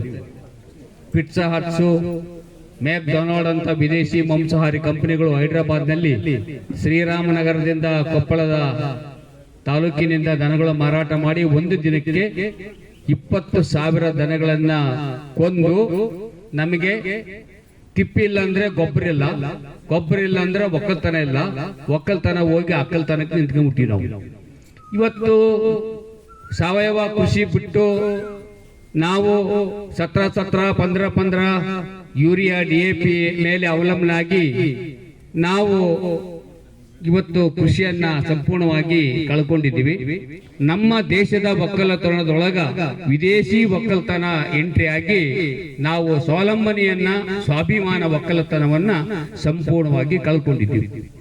ಆ ಕಾರಣ ಅನಿಲ್ ಅವರು ಹೇಳಿದ್ರು, ನಾವು ಇದನ್ನ ಬಹಳ ಕಷ್ಟಪಟ್ಟು ಮೇಲೆ ಬಂದಿದ್ದೀವಿ ಅಂತಕ್ಕಂಥ ಮಾತನ್ನು ಹೇಳಿದ್ರು. ಇವತ್ತು ನಿಜವಾಗ್ಲೂ ನನಗೆ ಬಹಳ ರೈತ ಮೋರ್ಚಾದಿಂದ ಒಳ್ಳೆ ಕಾರ್ಯಕ್ರಮ ಆರ್ಗನೈಸ್ ಮಾಡಿದ್ ನೋಡಿ ಬಹಳ ಸಂತೋಷ ಆಯಿತು. ನಮ್ಮ ಭಾರತೀಯ ಜನತಾ ಪಾರ್ಟಿಯ ಒಂದು ರೈತ ಮೋರ್ಚಾ ಘಟಕದ ಜಿಲ್ಲಾಧ್ಯಕ್ಷರು ಮತ್ತು ತಾಲೂಕು ಅಧ್ಯಕ್ಷರು ಸೇರ್ಕೊಂಡು ಒಳ್ಳೆಯ ಕಾರ್ಯಕ್ರಮವನ್ನು ಅಲ್ಲಿ ಮಾಡಿದ್ದಾರೆ, ಸಂಯೋಜನೆ ಮಾಡಿದ್ದಾರೆ. ಆಮೇಲೆ ಹೇಳಿದ್ರು, ಈಗ ನಮ್ಮ ಎಲಿಗಾರ್ ಅವರು ನೀವು ಇಂತೆಂಥ ಬೀಜಗಳನ್ನು ಹಾಕ್ರಿ, ನಿಮಗೆ ಬೀಜಗಳಿಲ್ಲ, ನಾವು ಗಡಿಗೆನ್ ಬೀಜ ಹಾಕಿ ತಿಪ್ಪೆನ ಗೊಬ್ಬರ ಹಾಕಿ ಅಡ್ಡ ಬಿತ್ತು ಉದ್ದಾರಿಗೆ ನಮ್ಮವ್ವ ಒಂಕೆ ಹಾಕೊಂಡಿದ್ಲು, ಡಾಬಾ ಹಾಕೊಂಡಿದ್ಲು, ಸಂಗಟಿ ಸಾರು ನವಣೆಯನ್ನ ಊಟ ಮಾಡಿ ಬಹಳ ಕೆಲಸ ಮಾಡಿ ಬಹಳ ವರ್ಷ ಬದುಕ್ತಿದ್ರು. ಬಹಳ ದೀರ್ಘಾಯುಷ್ಯರಾಗಿ ನಮ್ಮ ತಾತ 100 ವರ್ಷ 85 ವರ್ಷ ಬದುಕಿದ್ವಿ. ನಮ್ದು ಈಗ ಅಷ್ಟಿಲ್ಲ ವಯಸ್ಸು. ನಾವು 40-50 ಘಾಟಿ 60 ರೇಷಿಯೋ ಇದೆ, 60ರೊಳಗೆ ಎಲ್ಲ ಜಾತ್ರೆ ಮುಗಿಸ್ಕೊಂಡು ಹೋಗ್ತೀವಿ. ನಾವು ಆ ಸ್ಥಿತಿ ಕಾರಣ ನಮ್ಮ ಒಂದು ಏನು ಬೀಜಗಳನ್ನ ಸರ್ವನಾಶ ಮಾಡಿ ಇವತ್ತು ಇಂಗ್ಲೆಂಡ್ ಅಮೆರಿಕದಂತಹ ದೇಶಗಳು ನಮ್ಮ ಒಕ್ಕಲ್ತನದ ಬೀಜಕ್ಕೆ ಬರುವಂತಹ ಬೀಜಗಳು ಇಲ್ಲ ಸಾಹೇಬ್ರೆ. ಒಂದ್ಸರಿ ನಾವು ಬೀಜನ ಹಾಕಿ ಅದೇ ಬೀಜನ ಮತ್ತೆ ಉತ್ತಿ ಬೆಳಿತಿದ್ವಿ. ಈ ಒಕ್ಕಲ್ತನದೊಳಗೆ ಇಲ್ಲಿ ರೈತರಿಗೆ ಗೊತ್ತಾಗ್ತದೆ ನಮ್ಮ ಬೀಜಕ್ಕೆ ಬರುವಂತಹ ಬೀಜಗಳು ಇಲ್ಲೀಗ. ಬೀಜ ಏನಿದ್ರು ಮಾರ್ವಾಡಿ ಹೊಲ್ದಾಗನೆ ಅಂಗಡಿಯಾಗನೆ ಕೊಂಡ್ಕೊಂಡು ಬರ್ಬೇಕು ನಾವು. ನಮ್ಮಲ್ಲಿ ಬೀಜಕ್ಕೆ ಬರುವಂತ ತಳಿಗಳನ್ನ ಸಂಪೂರ್ಣವಾಗಿ ನವಧಾನ್ಯ ತಳಿಗಳಿರ್ಬೋದು, ಭತ್ತ ತಳಿ ಇರ್ಬೋದು, ಜೋಳದ ಬೀಜಗಳಿರ್ಬೋದು, ಬೀಜಗಳನ್ನ ನಾಶ ಮಾಡಿಕೊಂಡು ಒಕ್ಕಲ್ತನವನ್ನ ಇನ್ನೊಬ್ಬರ ಕೈಯಲ್ಲಿ ಕೊಟ್ಟಿದ್ದೀವಿ. ಆ ಕಾರಣ ಹೇಳಿದ್ರು ಇವರು ಎಲಿಗಾರ್ ಅವರು 70 ಅದು ನೆಹರು ಸಾಬ ಪ್ರಧಾನಮಂತ್ರಿ ಇದ್ದಾಗ 35 ಕೋಟಿ ಜನಸಂಖ್ಯೆಗೆ ಆಹಾರದ ಕೊರತೆ ಆದ ಕೆಂಪ ಇವನ್ನೆಲ್ಲ ತಂದು ಇಲ್ಲಿ ನಮಗೆ ಅನ್ನ ಕೊಡ್ತಿದ್ರು, ರೊಟ್ಟಿಯನ್ನ ಕೊಡ್ತಿದ್ರು ಅಂತಕ್ಕಂಥ ಮಾತನ್ನ ಅವತ್ತು ಹೇಳಿದ್ವಿ. ಸ್ವತಂತ್ರ ಬಂದಾಗ ಜನಸಂಖ್ಯೆ ಹೆಚ್ಚಾದ ಕಾರಣ ನಮಗೆ ಜಾಸ್ತಿ ಆಹಾರ ಬೇಕಂತೇಳಿ 370 ಮಿಲಿಯನ್ ಟನ್ ಈಗ ಅದು ಅದು ಆಹಾರ ಉತ್ಪಾದನೆ ಮಾಡಬೇಕಾದ ಕಾರಣ ಈ ಕೃಷಿಗೆ ಹೋಗಿದೀವಿ. ದಯವಿಟ್ಟು ಕೃಷಿ ವಿಜ್ಞಾನಿಗಳು ಇದನ್ನ ನೆನ್ಕೋಬೇಕು. ಸಪೋರ್ಟ್ ಪ್ರೈಸ್ ಇಲ್ಲ, ಏನು ಅನಿಲ್ ಅವರು ಮಾರ್ಕೆಟೇ ಮಾಡ್ತಾ ಇದಾರಲ್ಲ ಅವರೆಲ್ಲ. ನನಗನ್ಸಿ ಮಟ್ಟಿಗೆ ಸಾವಯವ ಕೃಷಿಯನ್ನ ಮೀರಿ ಸಾಲಗಾರರಾಗಿ ನಾವು ಈ ಸಾಲವನ್ನ ರಿನ್ಯೂವಲ್ ಮಾಡಿದ್ರೆ ಸಾಕು, ಅಷ್ಟೇ ಖುಷಿ. ನಮಗೆ ಗಳಿಸೋದಿಲ್ಲ ರೈತರಿಗೆ. ಸಾಲ ಕೊಟ್ಟವನಿಗೆ ವಾಪಸ್ ಸಾಲ ಕೊಟ್ಟು ಮತ್ತೆ ಒಕ್ಕಲ್ತನ ಮಾಡಕ ಸಾಲ ಸಿಕ್ಕರೆ ಸಾಕು, ಅದು ಖುಷಿ. ನಿಜವಾಗ್ಲೂ ನಮಗೆ ಉಳಿಯೋದಿಲ್ಲ. ಉಳಿತೈತೆ ಉಳಿಯೋದಿಲ್ಲ. ಸಾಲ ರಿನ್ಯೂವಲ್ ಮಾಡ್ಕೊಂತ ಹೊಂಟಿವಿ, ಬ್ಯಾಂಕ್ನಾಗ ಸೊಸೈಟಿಯಾಗ ಸಾಲ ರಿನ್ಯೂವಲ್ ಮಾಡ್ಕೊಂತ ಹೊಂಟಿವಿ ವಿನ ನಮ್ಮ ಗಳಿಕೆ ಇಲ್ಲ. ನಾವು ಹತ್ತಿ ಬೆಳೆದವರು ಒಳ್ಳೆ ಸೀರೆ ಉಟ್ಕೊಂಡಿಲ್ಲ, ರೇಷ್ಮೆ ಬೆಳೆದವರು ರೇಷ್ಮೆ ಒಳ್ಳೆ ಸೀರೆ ಉಟ್ಕೊಂಡಿಲ್ಲ, ಆಮೇಲೆ ಸೂರ್ಯಪಾನ ಶೇಂಗಾ ಬೆಳೆದವರು ಒಳ್ಳೆ ಎಣ್ಣೆ ತಿಂದಿಲ್ಲ, ಇವತ್ತು ದನಗಳ ಮೈ ತೊಳೆದವರು ಒಳ್ಳೆ ಹಾಲು ಕುಡಿದಿಲ್ಲ. ಇವತ್ತೆ ನಮ್ಮ ಪರಿಸ್ಥಿತಿ ಏನಂದ್ರೆ ಸಾಲದ ಸೂಲದಲ್ಲಿ ಸಿಕ್ಕು ನಮ್ಮ ನಿರಿದುಕೊಳ್ಳಲು ನಾವೇ ನಿರ್ಮಿಸಿಕೊಳ್ಳುವ ಸೂಲವೇ ಸಾಲ. ಇವತ್ತು ಹೆಣ್ಮಕ್ಳಿಗೆ ಗಂಡಮಗ ಗಂಡ ಆದ್ರೆ ನಮಗೆ ಸಾಲವೇ ಗಂಡ. ಆ ಕಾಲದ ಸೂಳದಲ್ಲಿ ನಾವು ಸಿಕ್ಕೊಂಡು ಇವತ್ತು ಒಕ್ಕಲತನನ್ನ ಸಂಪೂರ್ಣವಾಗಿ ನಾಶವಾಗಿದ್ದೇವೆ. ಆ ಕಾರಣ ಮಾರ್ಕೆಟಿಂಗ್ ಇಲ್ಲ. ಈಗೇನು ಯೋಚನೆ ಮಾಡ್ತಾ ಇದ್ರಿ ಒಳ್ಳೆ ಸಾವಯವ ಅದಿಲ್ಲದೇನೆ ಇವತ್ತು ಕೃಷಿಯನ್ನು ಮಾಡಲಿಕ್ಕೆ ಸಾಧ್ಯ ಇಲ್ಲ ಅಂತಕ್ಕಂಥ ಮಟ್ಟದಲ್ಲಿ ಇವತ್ತು ಹೋಗಿದ್ದಾರೆ. ಇವತ್ತು ಲಾಭದ ಉದ್ದೇಶ ಏನು ಅಂದ್ರೆ ರಾಸಾಯನಿಕ ಕೃಷಿಯನ್ನು ಮಾಡಿದ್ರೆ ಮಾತ್ರ ಲಾಭ ಇದೆ ಎಂಬುದನ್ನು ಕಂಡಿದೆ. ಅದರ ಸಾವಯವಕ್ಕೆ ಕೊಡ್ತಕ್ಕಂಥ ಬೆಲೆ ಇವತ್ತಿನ ದಿನಗಳಲ್ಲಿ ತುಂಬಾ ಕಡಿಮೆ. ಅದಕ್ಕಾಗಿ ರೈತ ಬೇಗನೆ ತನ್ನ ಆಸೆಯನ್ನ ಬದಿಗೊತ್ತಕ್ಕಂಥ ಸಂದರ್ಭ ಬರ್ತಾ ಇದೆ. ಯಾಕಂದ್ರೆ ಪಕ್ಕದಲ್ಲೇ ಆಲ್ಟರ್ನೇಟಿವ್ ಬೆಳೆಯನ್ನು ನೋಡ್ಬೇಕಾಗಿರ್ತಕ್ಕಂಥ ಪರಿಸ್ಥಿತಿ ನಿರ್ಮಾಣ ಆಗಿದೆ. ಇವತ್ತು ಸರ್ಕಾರದಲ್ಲಿ ಸಾಕಷ್ಟು ಸಬ್ಸಿಡಿಯನ್ನು ಕೊಡ್ತಾ ಇದ್ದಾರೆ, ಬೀಜಗಳನ್ನ ಕೊಡ್ತಾ ಇದ್ದಾರೆ, ಉಪಕರಣಗಳನ್ನ ಕೊಡ್ತಾ ಇದ್ದಾರೆ, ಸಬ್ಸಿಡಿ ರೂಪದಲ್ಲಿ ಸಾಕಷ್ಟು ಯೋಜನೆ ಕೊಟ್ಟಿದ್ದಾರೆ. ನರೇಂದ್ರ ಮೋದಿ ಅವರ ಸರ್ಕಾರ 3,01,000 ಕೋಟಿ ರೂಪಾಯಿಗಳನ್ನ ಈ ಒಂದು ಕೃಷಿ ಇಲಾಖೆಗೆ ಬಜೆಟ್ ಅನ್ನ ಮಂಡಿಸಿರ್ತಕ್ಕಂಥದ್ದು ನೋಡ್ತಾ ಇದ್ದೀವಿ. ಅಂದ್ರೆ ಇದಕ್ಕಾಗಿ ತೆಗೆದಿಟ್ಟಿರ್ತಕ್ಕಂಥ ಹಣಗಳನ್ನ ನೋಡ್ತಾ ಇದ್ದೀವಿ. ಆದ್ರೆ ನಮ್ಮ ಪಾರಂಪರಿಕ ಕೃಷಿ ಈಗಾಗಲೇ ಹೇಳ್ತಾ ಇದ್ದಾರೆ, ದನಗಳೆಲ್ಲಿದ್ದಾವೆ ಸ್ವಾಮಿ, ನಾವು ಕೃಷಿಯನ್ನು ಮಾಡಬೇಕಾಗಿತ್ತು, ಸಾವಯವ ಗೊಬ್ಬರವನ್ನು ಹಾಕಬೇಕಾಗಿತ್ತು. ಆದ್ರೆ ಇನ್ನೂ ಒಂದು ಆಸೆಯನ್ನು ಇಟ್ಕೊಳ್ಳಿ. ಈಗಾಗಲೇ IT-BTಯಲ್ಲಿರ್ತಕ್ಕಂಥ ನಮ್ಮ ಸಾಫ್ಟ್ವೇರ್ ಇಂಜಿನಿಯರ್ಗಳಿರ್ತಕ್ಕಂಥವ್ರು ಸಾಕಷ್ಟು ಅದರ ಮುಂದೆ ಕುಂತು ರೋಗ ರುಜಿನಗಳನ್ನ ತಗೋಬಾರ್ದು, ಸಾಕಾಗಿದೆ ಈ ಜೀವನ ಅಂತ ತಿಳ್ಕೊಂಡು ಇವತ್ತ ಕೃಷಿಗೆ ವಾಲ್ತಕ್ಕಂಥ ದಿನಗಳನ್ನ ನಾವು ಕಾಣ್ತಾ ಇದ್ದೀವಿ, ಬದಲಾವಣೆಯನ್ನ ಕಾಣ್ತಾ ಇದ್ದೀವಿ. ಆ ಬದಲಾವಣೆ ಇವತ್ತ ನಮ್ಮ ಮುಂದೆ ಬಂದು ನಿಲ್ತಾ ಇದೆ. ಇವತ್ತ ನಿತಿನ್ ಗಡ್ಕರಿ ಅವರು ಒಂದು ಹೇಳಿದ್ದಾರೆ, ಮುಂದಿನ ದಿನಗಳಲ್ಲಿ ರೈತರ ಈ ಬೆನ್ನೆಲುಬಾಗಿರ್ತಕ್ಕಂಥ ಸಂದರ್ಭದಲ್ಲಿ ರೈತರ ಸ್ವತಂತ್ರವಾಗಿ ಎಥೆನಾಲ್ ಅನ್ನ ತಯಾರು ಮಾಡತಕ್ಕಂತ ಪ್ರತಿಯೊಂದರಿಂದ ಇವತ್ತು ರೈತರು ಬೆಳೆದಿರ್ತಕ್ಕಂಥ ಬೆಳೆಯಿಂದ ಎಥೆನಾಲ್ ಅನ್ನ ತಯಾರು ಮಾಡುವ ಮೂಲಕ ಇಡೀ ದೇಶದಲ್ಲಿ ಪೆಟ್ರೋಲಿನ ಕ್ರಾಂತಿಯನ್ನು ಹೋರಾಡಿಸಬೇಕು, ಸಮಸ್ಯೆಯನ್ನ ಬಗೆಹರಿಸಬೇಕು ಅಂತ ದೃಷ್ಟಿ ಇಟ್ಕೊಂಡು ರೈತರಿಗೆ ಉತ್ತಮವಾದ ಲಾಭ ಸಿಗಬೇಕು ಅಂತ ಎಥೆನಾಲ್ ಇಲ್ಲಿ ಕೂಡ ಇವತ್ತು ವಿಚಾರವನ್ನ ಮಾಡತಕ್ಕಂತ ನಮ್ಮ ನಿತಿನ್ ಗಡ್ಕರಿ ಅವರ ಚಿಂತನೆ ಇದೆ. ಅಂದ್ರೆ ರೈತರ ಪರವಾಗಿ ಚಿಂತನೆಯನ್ನು ಮಾಡತಕ್ಕಂಥ ಸರ್ಕಾರ ನಮ್ಮಲ್ಲಿದ್ದಾವೆ. ಅದೇ ರೀತಿ ಇವತ್ತ ಒಂದು ಬಿಜಾಪುರದ ಇಂಡಿ ತಾಲೂಕನ್ನು ತೆಗೆದುಕೊಳ್ಳಿ, ಅಲ್ಲಿ ಬೆಳೀತಕ್ಕಂಥ ಲಿಂಬೆ ಹಣ್ಣು ಇವತ್ತ ಲೋಕಲ್ ಮಾರ್ಕೆಟಿಗೆ ಮಾರ್ದೇನೆ ಇವತ್ತ ಅದನ್ನ ಚಟ್ನಿ ಮಾಡಿ ಮಾರ್ತಕ್ಕಂಥ ಪರಿಸ್ಥಿತಿ ಇತ್ತು. ಆದ್ರೆ ನರೇಂದ್ರ ಮೋದಿ ಅವರ ಮನ್ ಕಿ ಬಾತ್ನಲ್ಲಿ ಬಂದಿರತಕ್ಕಂಥ ಆ ಲಿಂಬೆ ಹಣ್ಣಿನ ಬೆಳೆಯ ಬಗ್ಗೆ ಆ ಮನ್ ಕಿ ಬಾತ್ನಲ್ಲಿ ಹೇಳಿರ್ತಕ್ಕಂಥ ಮೋದಿಯವರ ಭಾಷಣ ಇವತ್ತು ವಿಶ್ವಕ್ಕೆ ಒಂದು ಚೈತನ್ಯವನ್ನ ನೀಡಿದೆ. ಆ ಇಂಡಿಯಲ್ಲಿ ಬೆಳೀತಕ್ಕಂಥ ಲಿಂಬೆ ಹಣ್ಣಿನ ಬೆಲೆ 2 ರೂಪಾಯಿ ಇತ್ತು ಅಂದ್ರೆ ಇವತ್ತಿನ ಬೆಲೆ ಎಕ್ಸ್ಪೋರ್ಟ್ ರೇಟ್ 4 ರೂಪಾಯಿಯನ್ನು ದಾಟಿ ಹೋಗಿರ್ತಕ್ಕಂಥ ಪರಿಸ್ಥಿತಿ ಕಾಣ್ತಾ ಇದೀವಿ. ಅದೇ ರೀತಿ ಇವತ್ತು ಅನಿಲ್ ಅವರು ಹೇಳ್ತಾ ಇದ್ದಾರೆ, ನಮಗೆ ಸಂಪರ್ಕದ ಅವಕಾಶಗಳು ಬೇಕಾಗಿದ್ದಾವೆ, ಆ ಸಂಪರ್ಕದ ಅವಕಾಶಗಳನ್ನು ಮಾಡಿಕೊಡಿ, ಇವತ್ತು ಎಲ್ಲರಿಗೂ ನಮ್ಮ ಹಣ್ಣುಗಳನ್ನ ತಲುಪಿಸ್ತಕ್ಕಂಥ ಕೆಲಸ ಮಾಡ್ತೀವಿ. ವಿದೇಶಕ್ಕೆ ಕಳಿಸೋಬೇಕಾಗಿಲ್ಲ, ನಮ್ಮ ರಾಜ್ಯದಲ್ಲಿ ನಮ್ಮವರಿಗೆ ಕೊಡ್ಲಿಕ್ಕೆ ಆಗ್ತಾ ಇಲ್ಲ ಅಂತಕ್ಕಂಥ ಚಿಂತನೆ ಯಾಕಿದೆ ಅಂತಂದ್ರೆ ನಮ್ಮವರಿಗೆ ಮೊದಲು ಮುಟ್ಟಿಸ್ಬೇಕು ಅಂತಕ್ಕಂಥದ್ದು. ನಮ್ಮವರಿಗೆ ಅದ್ರ ಬೆಲೆನೇ ಗೊತ್ತಾಗ್ತಾ ಇಲ್ಲ ಅಂತಂದಾಗ ನಾವು ಏನನ್ನ ಮಾಡ್ಲಿಕ್ಕೆ ಸಾಧ್ಯತೆ. ಹೇಳ್ತಾ ಇದ್ದಾರೆ, ನಾನು ಬೆಳೆದ ಹಣ್ಣನ್ನ ಬಿಜಾಪುರ ಕಳಿಸ್ಬೇಕಾಗಿತ್ತಂದ್ರೆ ಸಪರೇಟ್ ಆಗಿ ಅದನ್ನ ಕೊಟ್ಟು ಕಳಿಸ್ಬೇಕು, ಅದಕ್ಕೆ 100 ರೂಪಾಯಿ ಕೊಡಬಲ್ಲ 500 ರೂಪಾಯಿ ಕೊಡುವಂತ ಪರಿಸ್ಥಿತಿ ನಿರ್ಮಾಣ ಆಗ್ತಾ ಇದೆ. ನನಗೆ ಹೇಳಿದ್ರೆ 2-3 ಸಲ, ಗೌಡ್ರೆ ನಿಮ್ಮವರ ಬಿಜಾಪುರದವರಿಗೆ ಹಣ್ಣು ಕಳಿಸ್ಬೇಕಾಗಿದೆ, ಯಾರಾದ್ರೂ ಹೋಗ್ತಾ ಇದ್ರೆ ಹೇಳಿ ಅಂತ. ಅಂದ್ರೆ ನಮ್ಮ ಹಣ್ಣುಗಳನ್ನ ನಾವು ನಮ್ಮವರಿಗೆ ಮೊದಲು ತಲುಪಿಸಿದಾಗ ಅದರ ರುಚಿ ಕಂಡಾಗ ಇನ್ನೊಬ್ಬರಿಗೆ ಅದರ ಬೆಲೆ ಗೊತ್ತಾಗುತ್ತೆ. ಆದ ಕಾರಣ ಏನಿವತ್ತ ಅನಿಲ್ ಅವರ ತೋಟದಲ್ಲಿ ಇವತ್ತೊಂದು ವ್ಯವಸ್ಥಿತವಾಗಿರ್ತಕ್ಕಂಥ ನರೇಂದ್ರ ಮೋದಿ ಅವರು ನಮಗೆ ಇವತ್ತು ಪ್ರೇರಣಾ ಶಕ್ತಿಯಾಗಿದ್ದಾರೆ. ಅವರ ಚಿಂತನೆ ಪ್ರತಿಯೊಂದು ಗ್ರಾಮದಲ್ಲಿರ್ತಕ್ಕಂಥ ರೈತರಿರ್ಬೋದು, ಬಡವರಿರ್ಬೋದು, ಕೃಷಿಕರಿರ್ಬೋದು, ಬೇರೆ ಯಾವುದೇ ರಂಗದಲ್ಲಿ ಇರ್ತಕ್ಕಂಥವ್ರನ್ನು ಕೂಡ ಇವತ್ತು ಗುರುಸ್ತಕ್ಕಂಥ ಕೆಲಸ, ಕಟ್ಟ ಕಡೆಯ ವ್ಯಕ್ತಿಯನ್ನು ಗುರುಸ್ತಕ್ಕಂಥ ಕೆಲಸಗಳನ್ನು ನರೇಂದ್ರ ಮೋದಿ ಅವರು ಮಾಡ್ತಾ ಇದ್ದಾರೆ. ರೈತರ ಪರವಾದ ಸಾಕಷ್ಟು ಯೋಜನೆಗಳನ್ನು ಕೊಟ್ಟಿದ್ದಾರೆ. ಸಾವಯವ ಕೃಷಿ ಬಗ್ಗೆ ಹೇಳ್ತಾ ಇದ್ದಾರೆ, ಅದರ ಜೀವಾಮೃತದ ಬಗ್ಗೆ ಹೇಳ್ತಾರೆ, ಸಾಕಷ್ಟು ಅದರ ಬಗ್ಗೆ ಬೇರೆ ಬೇರೆ ತರನಾದ ಚಿಂತನೆಗಳನ್ನು ಮಾಡ್ತಕ್ಕಂಥ ವ್ಯವಸ್ಥೆಗಳು ನಿರ್ಮಾಣ ಆಗ್ತಾ ಇದಾವೆ. ಆ ಸಂದರ್ಭದಲ್ಲಿ ನಾವು ಖೇತ್ ಬಚಾವ್ ಅಂತಂದ್ರೆ ನಮ್ಮ ಭೂಮಿಯನ್ನ ನಾವು ಉಳಿಸ್ಕೋಬೇಕಾಗಿದೆ. ಇವತ್ತಿನ ಸರ್ಕಾರ ನೋಡ್ತಾ ಇದೀವಿ, ಬಿಡದಿ ಟೌನ್ಶಿಪ್ ಅನ್ನ ಮಾಡುವ ಮುಖಾಂತರ 26 ಹಳ್ಳಿಗಳನ್ನ ನಾಶ ಮಾಡತಕ್ಕಂಥ ಚಿಂತನೆಯನ್ನು ಇವತ್ತಿನ ಸರ್ಕಾರ ಹೊಂದಿದೆ. ಅಂದ್ರಲ್ಲಿರ್ತಕ್ಕಂಥ ಭೂಮಿಗಳಿರ್ಬೋದು, ಅಲ್ಲಿರ್ತಕ್ಕಂಥ ಹಳ್ಳಿಗಳಿರ್ಬೋದು, ಅವುಗಳನ್ನ ತಮ್ಮ ಸ್ವಾಧೀನಕ್ಕೆ ಪಡಿಸಿಕೊಂಡು ರಿಯಲ್ ಎಸ್ಟೇಟ್ ದಂಧ ಮಾಡ್ತಕ್ಕಂಥ ರಾಜ್ಯ ಸರ್ಕಾರ ಇವತ್ತು ಬಂದು ನಿಂತಿದೆ. ಅವನ್ನೆಲ್ಲವನ್ನ ನಾವು ಚಿಂತನೆ ಮಾಡಬೇಕಾಗಿದೆ. ರೈತ ಉಳಿಬೇಕಾಗಿದೆ. ನಮ್ಮ ರೈತನೇ ನಮ್ಮಲ್ಲಿ ಕೆಲಸ ಮಾಡ್ಬೇಕಂದ್ರಿಲ್ಲ, ಬೆಂಗಳೂರಿಗೆ ಬೇಕಾದ್ರೆ ಹೋಟ್ಲದ ಕೆಲಸ ಮಾಡ್ತಾರೆ. ಯಾಕಂತ ಅಂತ ವ್ಯವಸ್ಥೆ ಇತ್ತು, ಅದನ್ನ ಎಲ್ಲರೂ ಮಾಡಿಕೊಂತ ಬಂದರು. ಕೂಲಿಗಳು ಜಾಸ್ತಿ ಕೊಡ್ತಿದ್ರು. ಇವತ್ತು ಮುಂದಿನ ದಿನಮಾನದಲ್ಲಿ ಬೆಂಗಳೂರಿಗೆ ಹೋಗೋದನ್ನ ಕಡಿಮೆ ಆಗ್ತದೆ. ಯಾಕಂದ್ರೆ ಅದನ್ನ ಆರಾಮ ಇರ್ಬೇಕಪ್ಪ. ಯಾಕಂತಂದ್ರೆ ಒಂದು ಎಕ್ಸಾಂಪಲ್, ನಾನು ನಮ್ಮ ರಾಮರಾವ್ ಮಗಳು ಅವರು ಕಂಪ್ಯೂಟರ್ ಸೈನ್ಸ್, ಅವ್ರ ಯಜಮಾನ್ರು ಅವರೆಲ್ಲ ಬೆಂಗಳೂರಿಗಿದ್ರು. ಈಗ ಇಲ್ಲೇ ಆಲಾಳಿತಾಗ ಒಂದು 20 ಎಕರೆ ಹೊಲ ತಗೊಂಡು, ಅಶೋಕ ಅಲ್ಲೇ ಆಲಾಳಿತಾಗ 20 ಎಕರೆ ಹೊಲ ತಗೊಂಡು ಕಂಪ್ಯೂಟರ್ ಇಲ್ಲೇ ಲ್ಯಾಂಡ್ 20 ಎಕರೆ ಇದನ್ನ ಮಾಡ್ಕೊಂಡು ಇಲ್ಲೇ ಬಂದದ. ಗುಡದಳ್ಳಿ ಆಲಳ್ಳಿ ಮತ್ತು ಗುಡದಳ್ಳಿ ನಡಕ. ಅವರು ನಾನು ಹೋಗಿದ್ದೆ, ಅವ್ನು ನೋಡ್ಕೊಂಬರಕ್ಕದನ್ನ ಫಾರ್ಮ್ ಹೌಸ್ ಮಾಡಿ ಬೆಂಗಳೂರು ಬಿಟ್ರು. ಅವರು ಒಳ್ಳೆ ನಮಗೆ ಈ ವಾತಾವರಣ ಬೇಕು ಎಂಬ ಕಲ್ಪನೆ ಇಟ್ಕೊಂಡು ಮನೆಯಲ್ಲಿ ಕೆಲಸ ಮಾಡ್ಕೊಂತ ಈಗ ಇಲ್ಲಿ ಅದೇ ತರ ಪ್ರತಿಯೊಬ್ಬರು ಕೃಷಿಗೆ ದೊಡ್ಡ ಬೆಲೆ ಬರ್ತೈತೆ. ಇವತ್ತು ನಿಮ್ದು 1 ಎಕರೆ ಹೊಲ ಇದ್ರೆ ಮುಂದೆ 1 ಕೋಟಿ ರೂಪಾಯಿ ಆಗ್ತೈತೆ. ಅದನ್ನ ಕಳ್ಕೊಳ್ಳಕ್ಕೆ ಹೋಗ್ಬೇಡ್ರಿ. ಅದನ್ನ ಯಾವ ತರ ಬಚಾವ್ ಮಾಡ್ತಾರೋ ನಿಮಗೆ ಬಿಟ್ಟಿದ್ದು. ಆ ಒಂದು ನಿಟ್ಟಿನಲ್ಲಿ ರೈತರಿಗೆ ಮುಂದೆ ಜೈ ಕಿಸಾನ್ ಜೈ ಜವಾನ್ ಅಂತ ಮುಂದಿನ ಇದಕ್ಕೆ ನಮ್ಮ ದೇಶದ ಸ್ಲೋಗಾನ್ ಇತ್ತು. ಅದರ ಏನು ಸತ್ಯ ಇದೆ. ಅದರ ಜೊತೆಗೆ ನರೇಂದ್ರ ಮೋದಿ ಅವರು, ಯಡಿಯೂರಪ್ಪನವರು ಅನೇಕ ಕೆಲಸ ಕಾರ್ಯಗಳನ್ನು ಇವತ್ತು ರೈತರಿಗೋಸ್ಕರ ಮಾಡ್ತಾ ಇದ್ದಾರೆ. ಮುಂದಿನ ದಿನಮಾನದಲ್ಲಿ ರೈತರ ಬೆನ್ನೆಲುಬಾಗಿ ಇವತ್ತು ಯಾವುದನ್ನ ಪಕ್ಷ ಐತಂದ್ರೆ ಅದು ಭಾರತೀಯ ಜನತಾ ಪಕ್ಷ ಅಂತ ಹೇಳಿ ಇವತ್ತೇನು ಇಲ್ಲೆಲ್ಲರೂ ಕೂತಿದ್ರಿ. ಯಾಕೆ ರೈತರ ಬಗ್ಗೆ ಚಿಂತನೆ ಇರೋಂಥವ್ರು, ರೈತರ ಮಕ್ಕಳು ಇವತ್ತಿಗೆ ಕೃಷಿ ಮಾಡುವಂಥವ್ರು, ಇವತ್ತಿಗೆ ಹೊಲ ಗದ್ದೆಗಳಿಗೆ ಹೋಗಿ ಬರೋಂಥವ್ರು ಅನೇಕರೆಲ್ಲರೂ ಇಲ್ಲಿದ್ದೀವಿ ನಾವು.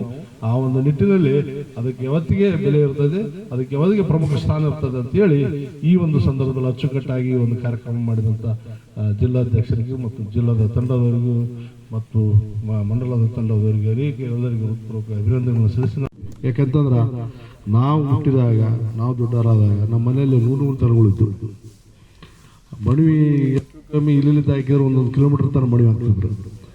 ಇವತ್ತು ಅವೆಲ್ಲ ನಶಿಸಿ ಹೋಗಿ ಬಿಲ್ಡಿಂಗ್ ಆಗಿದ್ದಾವೆ, ಗೋಡನ್ಗಳಾಗಿದ್ದಾವೆ. ಇವತ್ತು ನಾವೇ ಕಣ್ಣು ಮುಂದೆ ನೋಡ್ತಾ ಇದ್ದೀವಿ. ಅದನ್ನು ದನ ಹೊಡ್ಕೊಂಡು ಹೋದ್ರೆ ದಾರ್ಯಾಗ ಒಂದು ಬಸ್ ಅಥವಾ ಅದನ್ನು ದಾಟಬೇಕಾದ್ರೆ ಹೆಚ್ಚು ಕಮ್ಮಿ ಒಂದು ಹಳ್ಳಿಯಾಗ 1 ತಾಸು 2 ತಾಸು ಬೇಕಾಗ್ತದೆ. ಅಷ್ಟು ದನಗಳು ಈಗ ಹೆಂಗೆ ಕುರಿ ಹಿಂಡು ಹೋಗ್ತಾವಲ್ಲ, ಅದನ್ನು ದಾಟಿ ಹೋಗ್ಬೇಕಂದ್ರೆ ಎಷ್ಟು ಟೈಮ್ ತಗೊಂತತ್ತೆ. ಅವತ್ತಿನ ದಿನಮಾನದಲ್ಲಿ ದನಗಳು ಬಿಟ್ಟು ಸುಮಾರು ಅವು ಮೇಯಾಗಿ ಹೊಲಕ್ಕೆ ಹೋಗೋ ಸಂದರ್ಭದಲ್ಲಿ ಬಸ್ ಗಿಸ್ ಬಂತು, ಲಾರಿ ಬಂತಂದ್ರೆ ಹೆಚ್ಚು ಕಮ್ಮಿ 1 ತಾಸು ಎಲ್ಲ ದನಗಳು ದಾಟಿ ಹೋಗ್ಬೇಕಾದ್ರೆ ಅಂಥ ವ್ಯವಸ್ಥೆಯನ್ನು ನಾವು ಕಂಡಿದ್ದೀವಿ. ಇವತ್ತು ವ್ಯವಸ್ಥೆಯ ಬದಲಾವಣೆಯನ್ನು ನಾವು ಕಾಣ್ತಾ ಇದ್ವಿ. ಇವತ್ತು ರೈತರ ಮಕ್ಕಳಿಗೆ ಕನ್ಯೆ ಕೂಡ ಸಿಗಲಾದ ಪರಿಸ್ಥಿತಿ ನಿರ್ಮಾಣ ಆಗಿದೆ. ಯಾಕಂದ್ರೆ ನಮ್ಮ ಜಿಲ್ಲೆಯಲ್ಲೇ ಒಬ್ಬ ಕನಗಿರಿ ಕ್ಷೇತ್ರದ ಹುಡುಗ DC ಮನವಿ ಮಾಡಿದ್ದ, ನನಗೊಂದು ಕನ್ಯೆ ಹುಡುಕೊಡ್ರಿ ನೀವು ಅಂತ. ಇವತ್ತು ನಮಗೆಲ್ಲ ಗೊತ್ತಿದೆ ಅಂತ ಒಂದು ಸಂಕಷ್ಟದ ಪರಿಸ್ಥಿತಿ ಇವತ್ತಿದೆ, ನಿಮಗೆಲ್ಲ ಗೊತ್ತಿದೆ. ಬಟ್ ಇದು ಮುಂದಿನ ದಿನ 15-20 ವರ್ಷದ ಮುಂದೆ ಇವತ್ತು ಈ ರಾಜ್ಯ ಮತ್ತು ರಾಷ್ಟ್ರವನ್ನು ಆಳುವಂತ ರೈತನೇ ದೊಡ್ಡ ಶಕ್ತಿ ಅಂತಂದ್ರೆ ಇವತ್ತು ಯಾರು ತಪ್ಪಾಯ್ತಲ್ಲ. ಇವತ್ತು ಒಬ್ಬ ಇಂಜಿನಿಯರ್ಗೆ 20-30 ಸಾವಿರ ಸಂಬಳಕ್ಕೆ ಎಲ್ಲಿ ಹೋಗ್ತಾನ? ಬೆಂಗಳೂರಿಗೆ ಹೋಗ್ತಾನೆ. ಅಲ್ಲಿ ಮನೆ ಬಾಡಿಗೆ ಏನು, ಅವನ ಖರ್ಚು ಏನು, ಅವನ ವ್ಯವಸ್ಥೆ ಏನು, ಬದುಕಕ್ಕೆ ಒಬ್ಬ ಗಂಡ ಹಿಡಿದು ಬದುಕಕ್ಕೆ ಪರಿಸ್ಥಿತಿ ಇಲ್ಲ. ಅವ್ರು ಅದು ಕಂಪ್ಯೂಟರ್ ಅದ್ರಾಗ ಏನಪ್ಪ ಅಂತಂದ್ರೆ ಕೆಲಸ ಕೊಟ್ಟವ್ರು ಹೆಚ್ಚು ಕಮ್ಮಿ 8-10 ತಾಸು ದುಡಿಸ್ಕೊಂಡ್ಬಿಡ್ತಾರೆ. ವೇಸ್ ಮುಂಜಾನೆ 9 ಗಂಟೆಲಿಂದ ರಾತ್ರಿ 9 ಗಂಟೆ ತನಕ. ಯಾಕಂತಂದ್ರೆ ಆಫೀಸ್ ಬಿಡ್ಬೇಕಾದ್ರೆ 1-2 ತಾಸು ಬೇಕು ಬೆಂಗಳೂರಿಗೆ. ಆಫೀಸ್ ಬಿಟ್ಟ ಮೇಲೆ ಮನೆಗೆ ಬರ್ಬೇಕಾದ್ರೆ 2-3 ತಾಸು ಬೇಕು. ಪ್ರಯಾಣದಾಗ ಹೆಚ್ಚು ಕಮ್ಮಿ 3-4 ತಾಸು ಕಳೆದು ಅಲ್ಲೊಂದು 6-7 ತಾಸು ಕೆಲಸ ಮಾಡಿ ಅವರು ಪರಿಸ್ಥಿತಿ ಹೇಳ್ಬಾರ್ದು. ಆ ಪರಿಸ್ಥಿತಿ ನಿರ್ಮಾಣ ಆಗಿದೆ. ಇವತ್ತು ಹೆಚ್ಚು ಏನು ಕೃಷಿಯನ್ನು ನಂಬಿಕೆಯಿಂದ ಬಂದಿರುವಂಥ ಇವತ್ತು ಯಾರಿಗೆ ಹೊಲ ಮನೆಗಳಿದ್ದಾವೆ ಅವರೇ ಮುಂದಿನ ಸಾಹುಕಾರ. ನನಗೆ ಗೊತ್ತಿದೆ. ಇವತ್ತು ನಮ್ಮ ಹಿರಿಯರು ಏನು ಮಾಡಿದ್ರು, ಹೊಲ ಗದ್ದೆ ಗಿದ್ದೆ ಇವತ್ತು ಏನು 1 ರೂಪಾಯಿ ಇದ್ದು 10 ರೂಪಾಯಿ ಆಗುತ್ತೆ, 10 ರೂಪಾಯಿ 100 ಆಗೈತೆ, 100 ಆಗೈತೆ, ಲಕ್ಷ ಆಗೈತೆ, ಲಕ್ಷ ಆಗಿದೆ, 10 ಲಕ್ಷ ಆಗೈತೆ, ಕೋಟಿ ಆಗಿಬಿಟ್ಟಾಗಿದೆ. ಇವತ್ತು ನಾವು ಏನೋ ವ್ಯವಸ್ಥೆ ಮಾಡ್ಕೊಂಡು ಅವತ್ತು ಸಾಲ ಸೂಲ ಮಾಡ್ಕೊಂಡು ಏನೋ ಹೊಲಗಳೇನು ಉಳಿಸಿದ್ವಲ್ಲ ಅವು ನಮ್ಮನ್ನು ಇವತ್ತು ಕಾಪಾಡಿಬಿಟ್ಟಾವೆ. ಇವತ್ತು ಅದೇ ನಮಗೆ ನಮ್ಮ ಪೊಗಡದಾಗ ದುಡ್ಡದೇವಿಲ್ಲ ಗೊತ್ತಿಲ್ಲ ನಮಗೆ. ಹೊಲ ಅಂತದೆ ನಮ್ಮ ಹಿರಿಯರು ಮಾಡಿದ ಹೊಲಗಳಿದಾವ. ಅದ್ರ ಜೊತೆಗೆ ನಾವೇನು ಮಾಡಿವೋ ಅದು ಭಗವಂತಿಗೆ ಗೊತ್ತು. ಆ ಪ್ರಯತ್ನದ ಫಲವಾಗಿ ಏನೇನು ಮಾಡಿವೋ ಅದನ್ನು ಆ ವ್ಯವಸ್ಥೆ ನಿರ್ಮಾಣ ಆಗಿದೆ. ಇವತ್ತು ಯಾವನ ಹೊಲ ಇಟ್ಕೊಂಡನ ಅವನೇ ಕೋಟ್ಯಾಧಿಪತಿ. ಇವತ್ತು ಅದಕ್ಕೆ ಕೃಷಿಯ ಪರಿಸ್ಥಿತಿಗಳು ಅನೇಕ ವಿಚಾರಗಳು ಚಿಂತನೆಗಳನ್ನು ಹೇಳಿದ್ರು. ಇವತ್ತು ನಾವು ಮುಂದಿನ ದಿನಮಾನದಲ್ಲಿ ಇವತ್ತು 1000 ರೂಪಾಯಿ ಕೊಡ್ತಂದ್ರೆ ಕರೆಕ್ಟ್ ಕೆಲಸ ಮಾಡೋದು 1000 ರೂಪಾಯಿ ಕೊಟ್ಟಿಟ್ಕಂತ ನೀವು ನೆನ್ಪಿಟ್ಕರಿ. ಮತ್ತೆ 30,000 ರೂಪಾಯಿ ಕಣ್ಣು ಮುಚ್ಚಿ ಒಂದು ಮನೆಗೆ ಅವ್ನು ಮತ್ತೆ ಸೈಕಲ್ ಮೋಟರ್ ತಗೊಂಡು ಕರ್ಕೊಂಡೋಗಿ ಕಾರ್ಯ ಮುಗಿಸ್ಕೊಂಡು ಕರ್ಕೊಂಡು ಹೋಗೋ ಪರಿಸ್ಥಿತಿ ನಿರ್ಮಾಣ. ರೀಲ್ಸ್ ಏನು ನೋಡ್ತೀವಿ, ಕೆಲಸ ಮಾಡೋರು ಬರ್ತೀವಿ ಅಂತ ನಾವು ಮುಂದೆ ರೈತ ಒಂದು ಸಣ್ಣ ಗಾಡಿ ಮೇಲೆ ಹೋಗ್ತಿರ್ತಾನೆ, ಅವ್ನು ಕಾರ್ಯ ಬರ್ತಿರ್ತಾನೆ ಕೆಲಸ ಮಾಡೋಣ. ರೀಲ್ಸ್ ನೋಡ್ತಾ ಇರ್ತೀವಿ. ಅದು ಸತ್ಯ, ಅದು ಮುಂದೆ ಆಗೇ ಆಗ್ತದೆ. ಅದ್ರೇನು ಕೆಲಸ ಅವನ ಮಾಡ್ತಾನೆ ಅವನಿಗೆ ಬೆಲೆ ಇದ್ದೇ ಇದ್ದಿ. ಇವತ್ತು ಕೃಷಿಕರ ಪರಿಸ್ಥಿತಿ ಇವತ್ತೇನು ಕೆಲಸದ ಪ್ರಮಾಣ ಮತ್ತು ಅದು ಜಾಸ್ತಿ ಆಗೋದ್ರಿಂದ ಅವ್ರಿಗೆ ದುಡ್ಡು ಕೂಡ ಜಾಸ್ತಿ ಆಗೋದ್ರಿಂದ ಮತ್ತು ಅನೇಕ ಯಂತ್ರಗಳು ಇದ್ದಾವೆ. ಅದ್ರ ಜೊತೆಗೆ ತೂಕ್ಷಂದು ಹೋಗುವಂಥ ಕೆಲಸ ನಿರ್ಮಾಣ ಆಗ್ತದೆ. ಇವತ್ತೇನು ಕೆಲಸ ಮಾಡೋನು ಯಾರು ಇಂಜಿನಿಯರ್ ಡಬಲ್ ಡಿಗ್ರಿ ತಗೊಂಡೋಗಿ ನೌಕರಿ ಮಾಡೋ ಅಂತಕ್ಕಂಥಲ್ಲ, ಅವನಿಗೇನು ಜಾಸ್ತಿ ಅದ್ರಿಗೆ ಏನು ಎರಡನೇ ಮಾತು ಹೀಗೆ ಆಗೈತೆ. ತೋಟಗಾರಿಕೆ ವ್ಯವಸಾಯ ಕಂಟಿನ್ಯೂಸ್ ಆಗಿ ಮಾಡ್ತಾ ಬಂದಿದ್ದೀನಿ. ನಾನು ಉದ್ಯೋಗ ಬೇರೆ ಬೇರೆ ಇದ್ರು ಸಮೇತ ನಾನು ಕೃಷಿಯನ್ನು ಬಿಟ್ಟಿಲ್ಲ. ತಾವರಗೆರೆಯಲ್ಲಿ ಇರ್ತಕ್ಕಂಥ ನನ್ನ ಸ್ನೇಹಿತ ನಾರಾಯಣ ಆತು ಪಪ್ಪಾಯಿ ಆಗ್ತಿದ್ದ, ಅದು ಆಮೇಲೆ ಏನೇನೋ ಬೆಳೀತಿದ್ದ, ದಾಳಿಂಬೆ ಮಾಡಿದ್ದ, ಅದು ಮಾಡಿದ್ದ, ಇದು ಮಾಡಿದ್ದ. ಯಾವಾಗಲೂ ನಾವು ಭಾಳ ಮಾತಾಡ್ತಾ ಇರ್ತೀವಿ. ಯಾವಾಗಲೂ ಮಾತಾಡಿದಾಗೊಮ್ಮೆ ನನಗೆ ಹಂಗಾಯ್ತು, ದಾಳಿಂಬ್ರೆಗೆ ಅಷ್ಟು ಲಾಸ್ ಆಯ್ತು, ಪಪ್ಪಾಯಿದಾಗ ಇಷ್ಟು ಲಾಸ್ ಆಯ್ತು, ಪ್ಯಾರ್ಲೆದಾಗ ಹಂಗಾಯ್ತು ಹಿಂಗಾಯ್ತು ಅಂತ ಬರೀ ಇಂಥದ್ದು ಗೋಳಾಡದ. ಈಗ ಮೊನ್ನೆ ಸಿಕ್ಕಿದ್ದ, ಏನಪ್ಪ ನಾರಾಯಣ ಹೆಂಗದಿ ಅಂತ ನಾ ಕೇಳಿದೆ. ಆಯ್ತೇನಂದ, ಇಲ್ಲಣ್ಣ ಆರಾಮದೀನಿ, ಎಲ್ಲ ವ್ಯಾಪಾರ ಮಾಡಕ್ಕೆ ಇಟ್ಬಿಟ್ಟಿನಿ, ಏನಿಲ್ಲ ಅಂತೇಳಿ. ಅಂದ್ರೆ ಇವತ್ತು ರೈತಾಕಿ ಒಳಗಡೆ ಲಾಭ ಕಮ್ಮಿ ಐತಿ, ಇವತ್ತು ವ್ಯಾಪಾರದಾಗ ಜಾಸ್ತಿ ಲಾಭ ಐತಿ.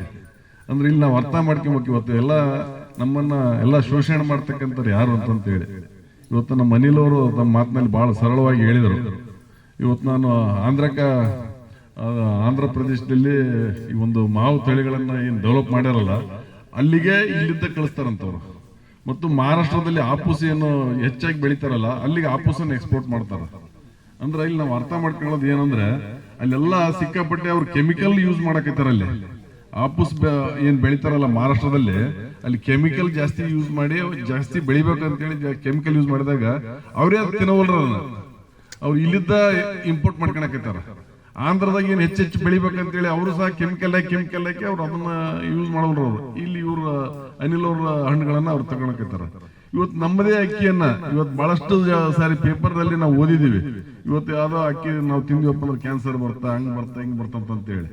ಅಂದ್ರೆ ನಾವು ಸಹ ಅಕ್ಕಿ ತಿನ್ನೋದನ್ನ ಕಮ್ಮಿ ಮಾಡಿವಿ, ಜೋಳ ತಿನ್ನಕತ್ತೀವಿ. ಇವತ್ತು ಎಲ್ಲ ಇರ್ತಕ್ಕಂಥ ರೈತರು ನಾವೆಲ್ಲ ಭತ್ತ ಬೆಳಿತಿದ್ರ ಸಮೇತ ನಮ್ಮ ಮುಂಜಾನೆ ಎದ್ದ ಕೂಡ ನಮ್ಮ ಊಟ ಏನಂತ ಕೇಳಿದ್ರ ಎಲ್ಲರೂ ನಾವು ರೊಟ್ಟಿ ತಿಂದು ಬಂದಿವಪ್ಪ ಮನೆಗೆ ಅಂತ ಹೇಳ್ತಾರ. ಅಂದ್ರ ಎಲ್ಲಿ ಕೆಮಿಕಲ್ ನಾವು ಜಾಸ್ತಿ ಯೂಸ್ ಮಾಡಕತ್ತೀವಿ ಅದು ನಾವೇ ತಿನ್ನಂಗಿಲ್ಲ, ಅದು ಬೇರೆಯವರಿಗೆ ನಾವು ಮಾರಾಟ ಮಾಡಕ್ ಹೊಂಟಿವಿ. ಇದನ್ನ ನಾವು ಬಿಡ್ತಕ್ಕಂಥ ಕೆಲಸ ನಮ್ಮ ಎಲ್ಲರ ಕಡೆಯಿಂದ ಪ್ರಾಮಾಣಿಕವಾಗಿ ಆಗ್ಬೇಕು ಅಂತೇಳಿ ಎಲ್ಲರಲ್ಲಿ ಕೇಳಿಕೊಳ್ಳುತ್ತ, ಇವತ್ತು ಇನ್ನೊಂದು ಇವತ್ತು ಸಾವಯವ ಕೃಷಿ ಅಂತಂದ್ರೆ ಇವತ್ತು ಎಲ್ಲೇ ಒಂದು ಪರ್ಚೇಸ್ ಮಾಡಿ ಅಂದ್ರೆ ಸಾವಯವ ಗೊಬ್ಬರನ ಮಾರಾಟ ಮಾಡಕ್ ಬಹಳಷ್ಟು ಜನ ಬರಕತ್ತಾರೆ. ಇವತ್ತು ದಯವಿಟ್ಟು ಯಾರು ಸಾವಯವ ಗೊಬ್ಬರನ ನೀವು ಖರೀದಿ ಮಾಡಬೇಡ್ರಿ. ಸಾವಯವ ಕೀಟನಾಶಕ ಅಂತೇಳಿ ಮಾರಾಟ ಮಾಡ್ತಾರೆ ಅಂಗಡಿ ಒಳಗಡೆ, ಅದನ್ನ ಯಾರು ಪರ್ಚೇಸ್ ಮಾಡಬೇಡ್ರಿ. ನಿಮ್ಮಷ್ಟಕ್ಕೆ ನೀವೇ ಇಲ್ಲಿ ಬೆಳೆದಾಗ ಇದ್ ಮಾಡಿದಾಗ ಮಾತ್ರ ಆಗ್ತದೆ.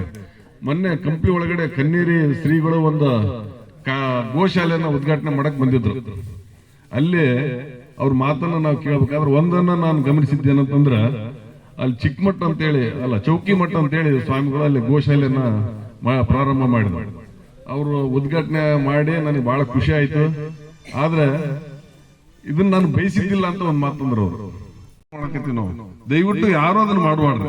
ಇವತ್ತು ಏನೇ ನಮ್ಮ ಭೂಮಿಯಲ್ಲಿ ಸುಡೋದನ್ನ ನಾವು ಮೊದಲು ನಿಲ್ಲಿಸಿದಾಗ ನಾವೊಂದು ಸಾವಯವ ಇದನ್ನ ಕೃಷಿ ಪ್ರಾರಂಭ ಮಾಡ್ಲಿಕ್ಕೆ ಸಾಧ್ಯ ಆಗುತ್ತೆ. ನಮ್ಮ ಹುಚ್ಚಿ ನಮ್ಮ ಹತ್ರ ಆಕಳ ಹುಚ್ಚಿ ನಮ್ಮ ಹತ್ರ ಇದ್ದಿಲ್ಲ ಅಂತಂದ್ರ ಯಾರು ಸಾಕಿರ್ತಾರಲ್ಲ ಅವ್ರ ಹತ್ರ ಹೋಗಿ 1 ಲೀಟರ್ ಹಿಡ್ಕೊಂಬಂದಪ್ಪ ಏನು ಬೇಡ ಅನ್ನೋದಲ್ಲ. ಅವರು ಒಂದು ತಿಂಗಳಿಗೆ 5 ಲೀಟರ್ ಹುಚ್ಚಿ ನಾವು ಕಲೆಕ್ಟ್ ಮಾಡ್ಕೊಂಡು ಬಂದು ಅದ್ರಲ್ಲಿದ್ದ ಜೀವಾಮೃತ ಮಾಡಿ ನಾವೊಂದು ಎಕರೆಗೆ ಸಹ ಅದನ್ನ ಹಾಕಿದಾಗ ಸಾಕಾಗುತ್ತೆ. ನಮ್ಗೆ ಅದಕ್ಕಿಂತ ಹೆಚ್ಚೇನು ಬೇಕಾಗಿಲ್ಲ. ಅದ್ರಿಂದ ನಾವು ಆಕಳನೇ ಸಾಕ್ಬೇಕಂತ ಏನಿರೋದಿಲ್ಲ. ನಮ್ಮ ನಮ್ಮ ಭೂಮಿಯಲ್ಲಿ ಕೃಷಿ ತ್ಯಾಜ್ಯ ವಸ್ತುಗಳನ್ನ ಅಂದ್ರೆ ನಾವ್ ಏನಿರ್ತಾವಲ್ಲ, ಬುಡಿಸಿರ್ತಾವಲ್ಲ, ಜೋಳ ಬೆಳೆದಾಗ ಜೋಳದ ಬುಡಿಸಿರ್ತಾವ, ಆಮೇಲೆ ಗದ್ದೆ ಬೆಳೆದಾಗ ನೆಲ್ಲದ ಕೊಯ್ಲಿ ಇರ್ತಾವ, ಅವನ್ನೆಲ್ಲದನ್ನು ನಾವು ಭೂಮಿಗೆ ಹಾಕಂತ ಕೆಲಸ ಮಾಡೋಣ. ಅದಕ್ಕೆ ನಾವು ಸ್ವಲ್ಪ ನಾವು ಗೊಬ್ಬರ ಹಾಕಿದೇವಪ್ಪ ಅಂದ್ರೆ ತನ್ನಷ್ಟಾನೇ ಅದು ಮಣ್ಣು ಫಲವತ್ತತೆ ಆಗುತ್ತೆ ಅಂತೇಳಿ ಸಂದರ್ಭದಲ್ಲಿ ಹೇಳಿದ್ರೆ